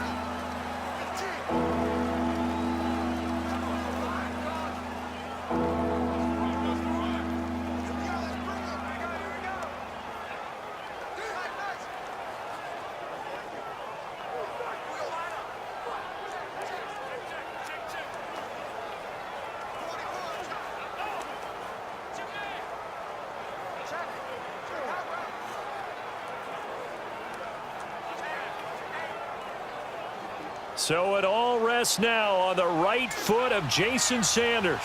This a long one from 54. It's no good. And a costly one there as this game remains tied here in the fourth. I tell you, it's not easy kicking field goals in the best of conditions. Yet in a downwind right now, it makes it that much harder. And sure enough, they can't convert here.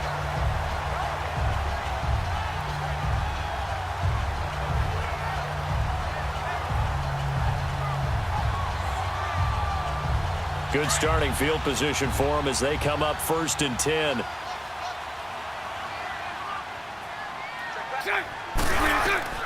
Bortles to throw.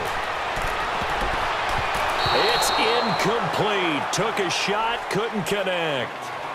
And we need overtime to decide this one after 4 quarters of play. We're all even. The extra session in a moment. This is the NFL on EA Sports. And here in overtime, if the team that receives the ball scores a touchdown, it's over. If they don't, we can still have some more football. That's exactly right. If they go down and kick a field goal, the other team gets a possession to either match it or score a touchdown to win the ball game. If both teams kick field goals, the next team to score wins. But if the receiving team throws a pick six or fumbles the ball and it gets picked up by the defense and they score, the game is over at that point.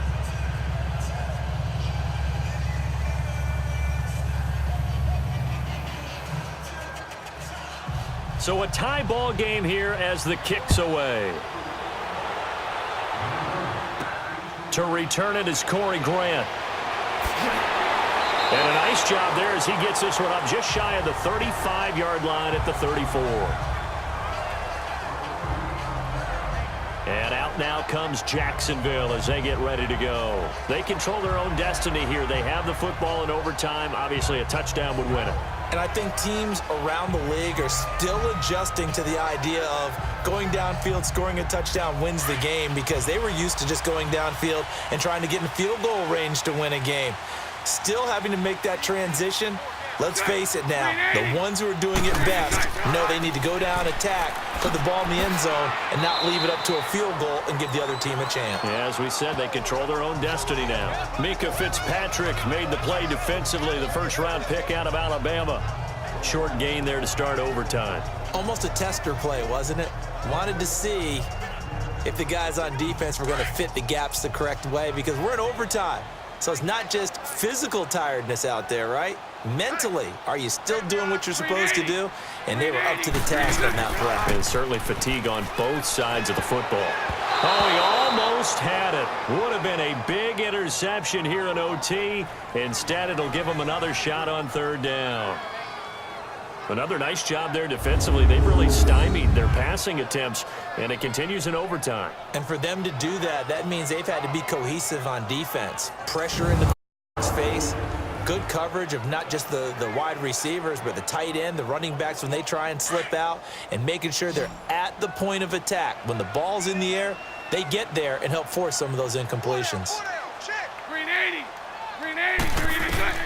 Throwing his Bortles on 3rd down. Open man is Westbrook, complete. And he takes this one all the way across midfield into enemy territory down to the 40-yard line. And they're able to convert on 3rd with a solid gain of 23.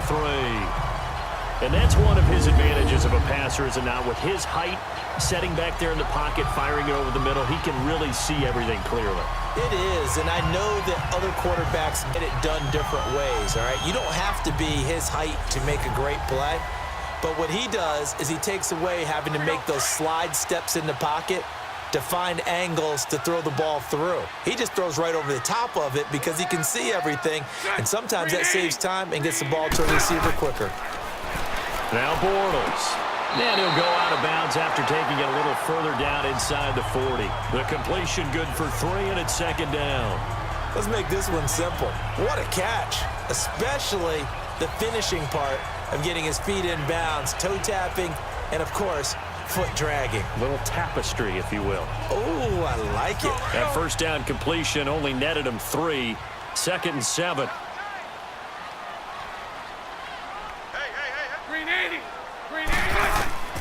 Now Bortles again. Moncrief brings it in.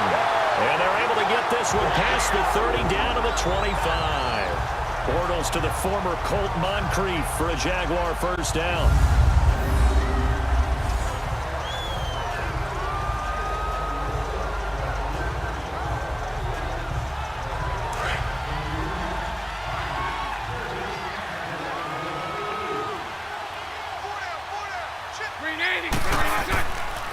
A handoff to Fournette. And he's going to take this down to about the 17. Just what you want on a first down run. Call it 8 yards. And it's 2nd and 2. And I know you, with every carry, especially in overtime, you're just saying, if you're that ball carrier, hold on to the football. Hold on to it, protect it, but not necessarily settle it, because you're trying to get to the end zone. You're trying to end the game right here. And I know the defensive guys poking, clawing, raking, trying to knock the ball free and protect their end zone. Yeah, like you alluded to, especially this part of the field. 380. 380. On second down, here's Bortles. And that's incomplete. Coverage that time by Bobby McCain. When I watched that play, I thought about what my coaches had told me in the past. The biggest teaching point, get your head around. Locate the football so you can make a play on it while it's in the air. That's exactly what he did there. That was nice.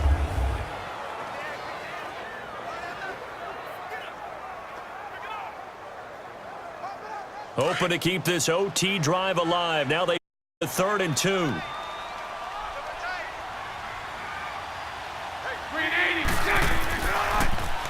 Here's a give to Fournette. And he gets the first down yardage before he's brought down just outside the 10 at the 11. They get 6 on the pickup there as the drive will continue. At this stage of the game, the run-pass numbers are a little bit out of whack because most of their yardage has come through the air.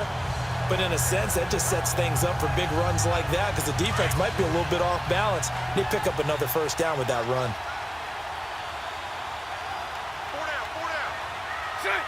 380. They keep it with Fournette on first down. And he'll get this one down to about the 10-yard line. Give him a couple on the carry there. 2nd and 8. That's a good play by the guys on the defensive side of the ball. Held them to a gain of 2. And that changes the playbook a little bit now for the guy calling plays. 2nd and 8. Now he's got to probably think about going to the air instead of maybe staying with the ground game.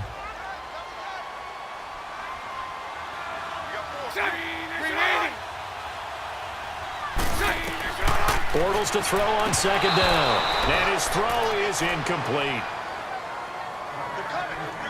But he'll definitely say that that's one he should have held on to. But when you're playing in elements like this, sometimes those bullet passes, those ones with a little bit of pace on them, they can be difficult to hold on to. The Jaguars on 3rd down. They've converted 6 times and could use a 7th here. This is 3rd and 8. 380. From the gun, it's Bortles. And he's going to be wrapped up and driven down.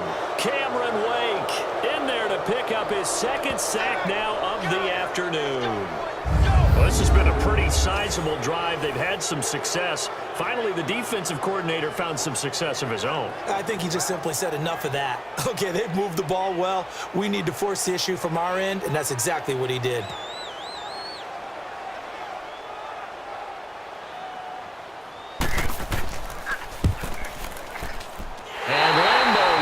This one through, and they will take the lead at 13-10. They're able to put 3 on the board here on the opening drive of OT, and now up to their defense to try and see if they can hold this one. I like how you framed it up because obviously this game is not over, right? They go down and kick a field goal, then we head to sudden death. But if the defense can hold, take the ball away, turn it over on downs, this game's over.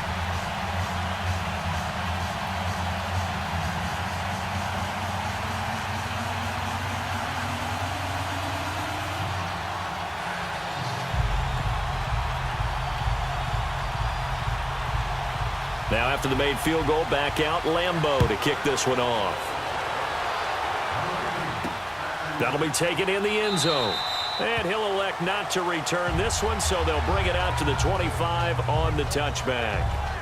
The Dolphins offense now ready to go back out onto the field. The field goal would push it to sudden death. We just saw the field goal on the other end, but I don't think they are thinking field goal. At least not to start this drive. They're not thinking field goal. Not at all, because your point is well taken. Yeah, kick the field goal, you push it to sudden death, but you're also kicking off and giving the other team the ball with a chance to kick a field goal and beat you. Get the touchdown, finish the game off. That has to be the mindset. Tannehill and the Dolphins break the huddle. Come up 1st and 10 at their 25-yard line. They'll run it now out of the gun. And he powers his way up past the 30. He'll get a nice chunk there on the first down run, and it's 2nd and 4. So a little chunk there on first as they try to chip away down 3 in overtime. I like your description. Chip away, down 3. You don't have to get it all in one big play, although obviously that would be nice. But there's no need to have that type of risk associated with it. Run your offense, get first downs, get yourself in a position where you know you're going to at least get 3 and keep this game going. If you get 6, so much the better. And his throw's going to be incomplete. Didn't have a receiver open downfield, and as it turned out, couldn't even find his outlet man because of the coverage. It was way too tight, unable to find anyone open. The Dolphins on 3rd down, 5 out of 9 thus far. This is 3rd and 4.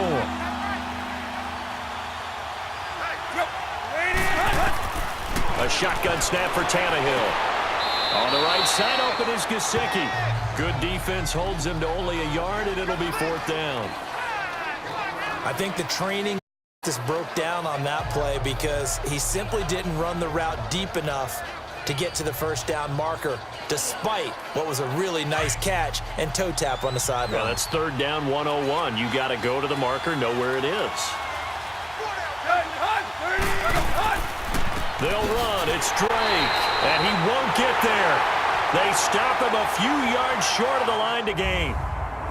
Telvin Smith that time there to make the play. But we thought this game would be a good one. It did not disappoint into overtime, and it took the field goal to win it. And we always pay lip service to how important it is to play defense. And usually we focus on the big offensive pyrotechnics, right? But in this case, they got the ball back on defense, gave themselves a chance, and they capitalized on it with a victory. And I don't care what distance that field goes from in overtime. The knees are always knocking, but he pushed it through. Not only that, think about your snapper, your holder. A lot of nerves for them, too, because they have to do their job in order to give him one last chance to put a foot to it.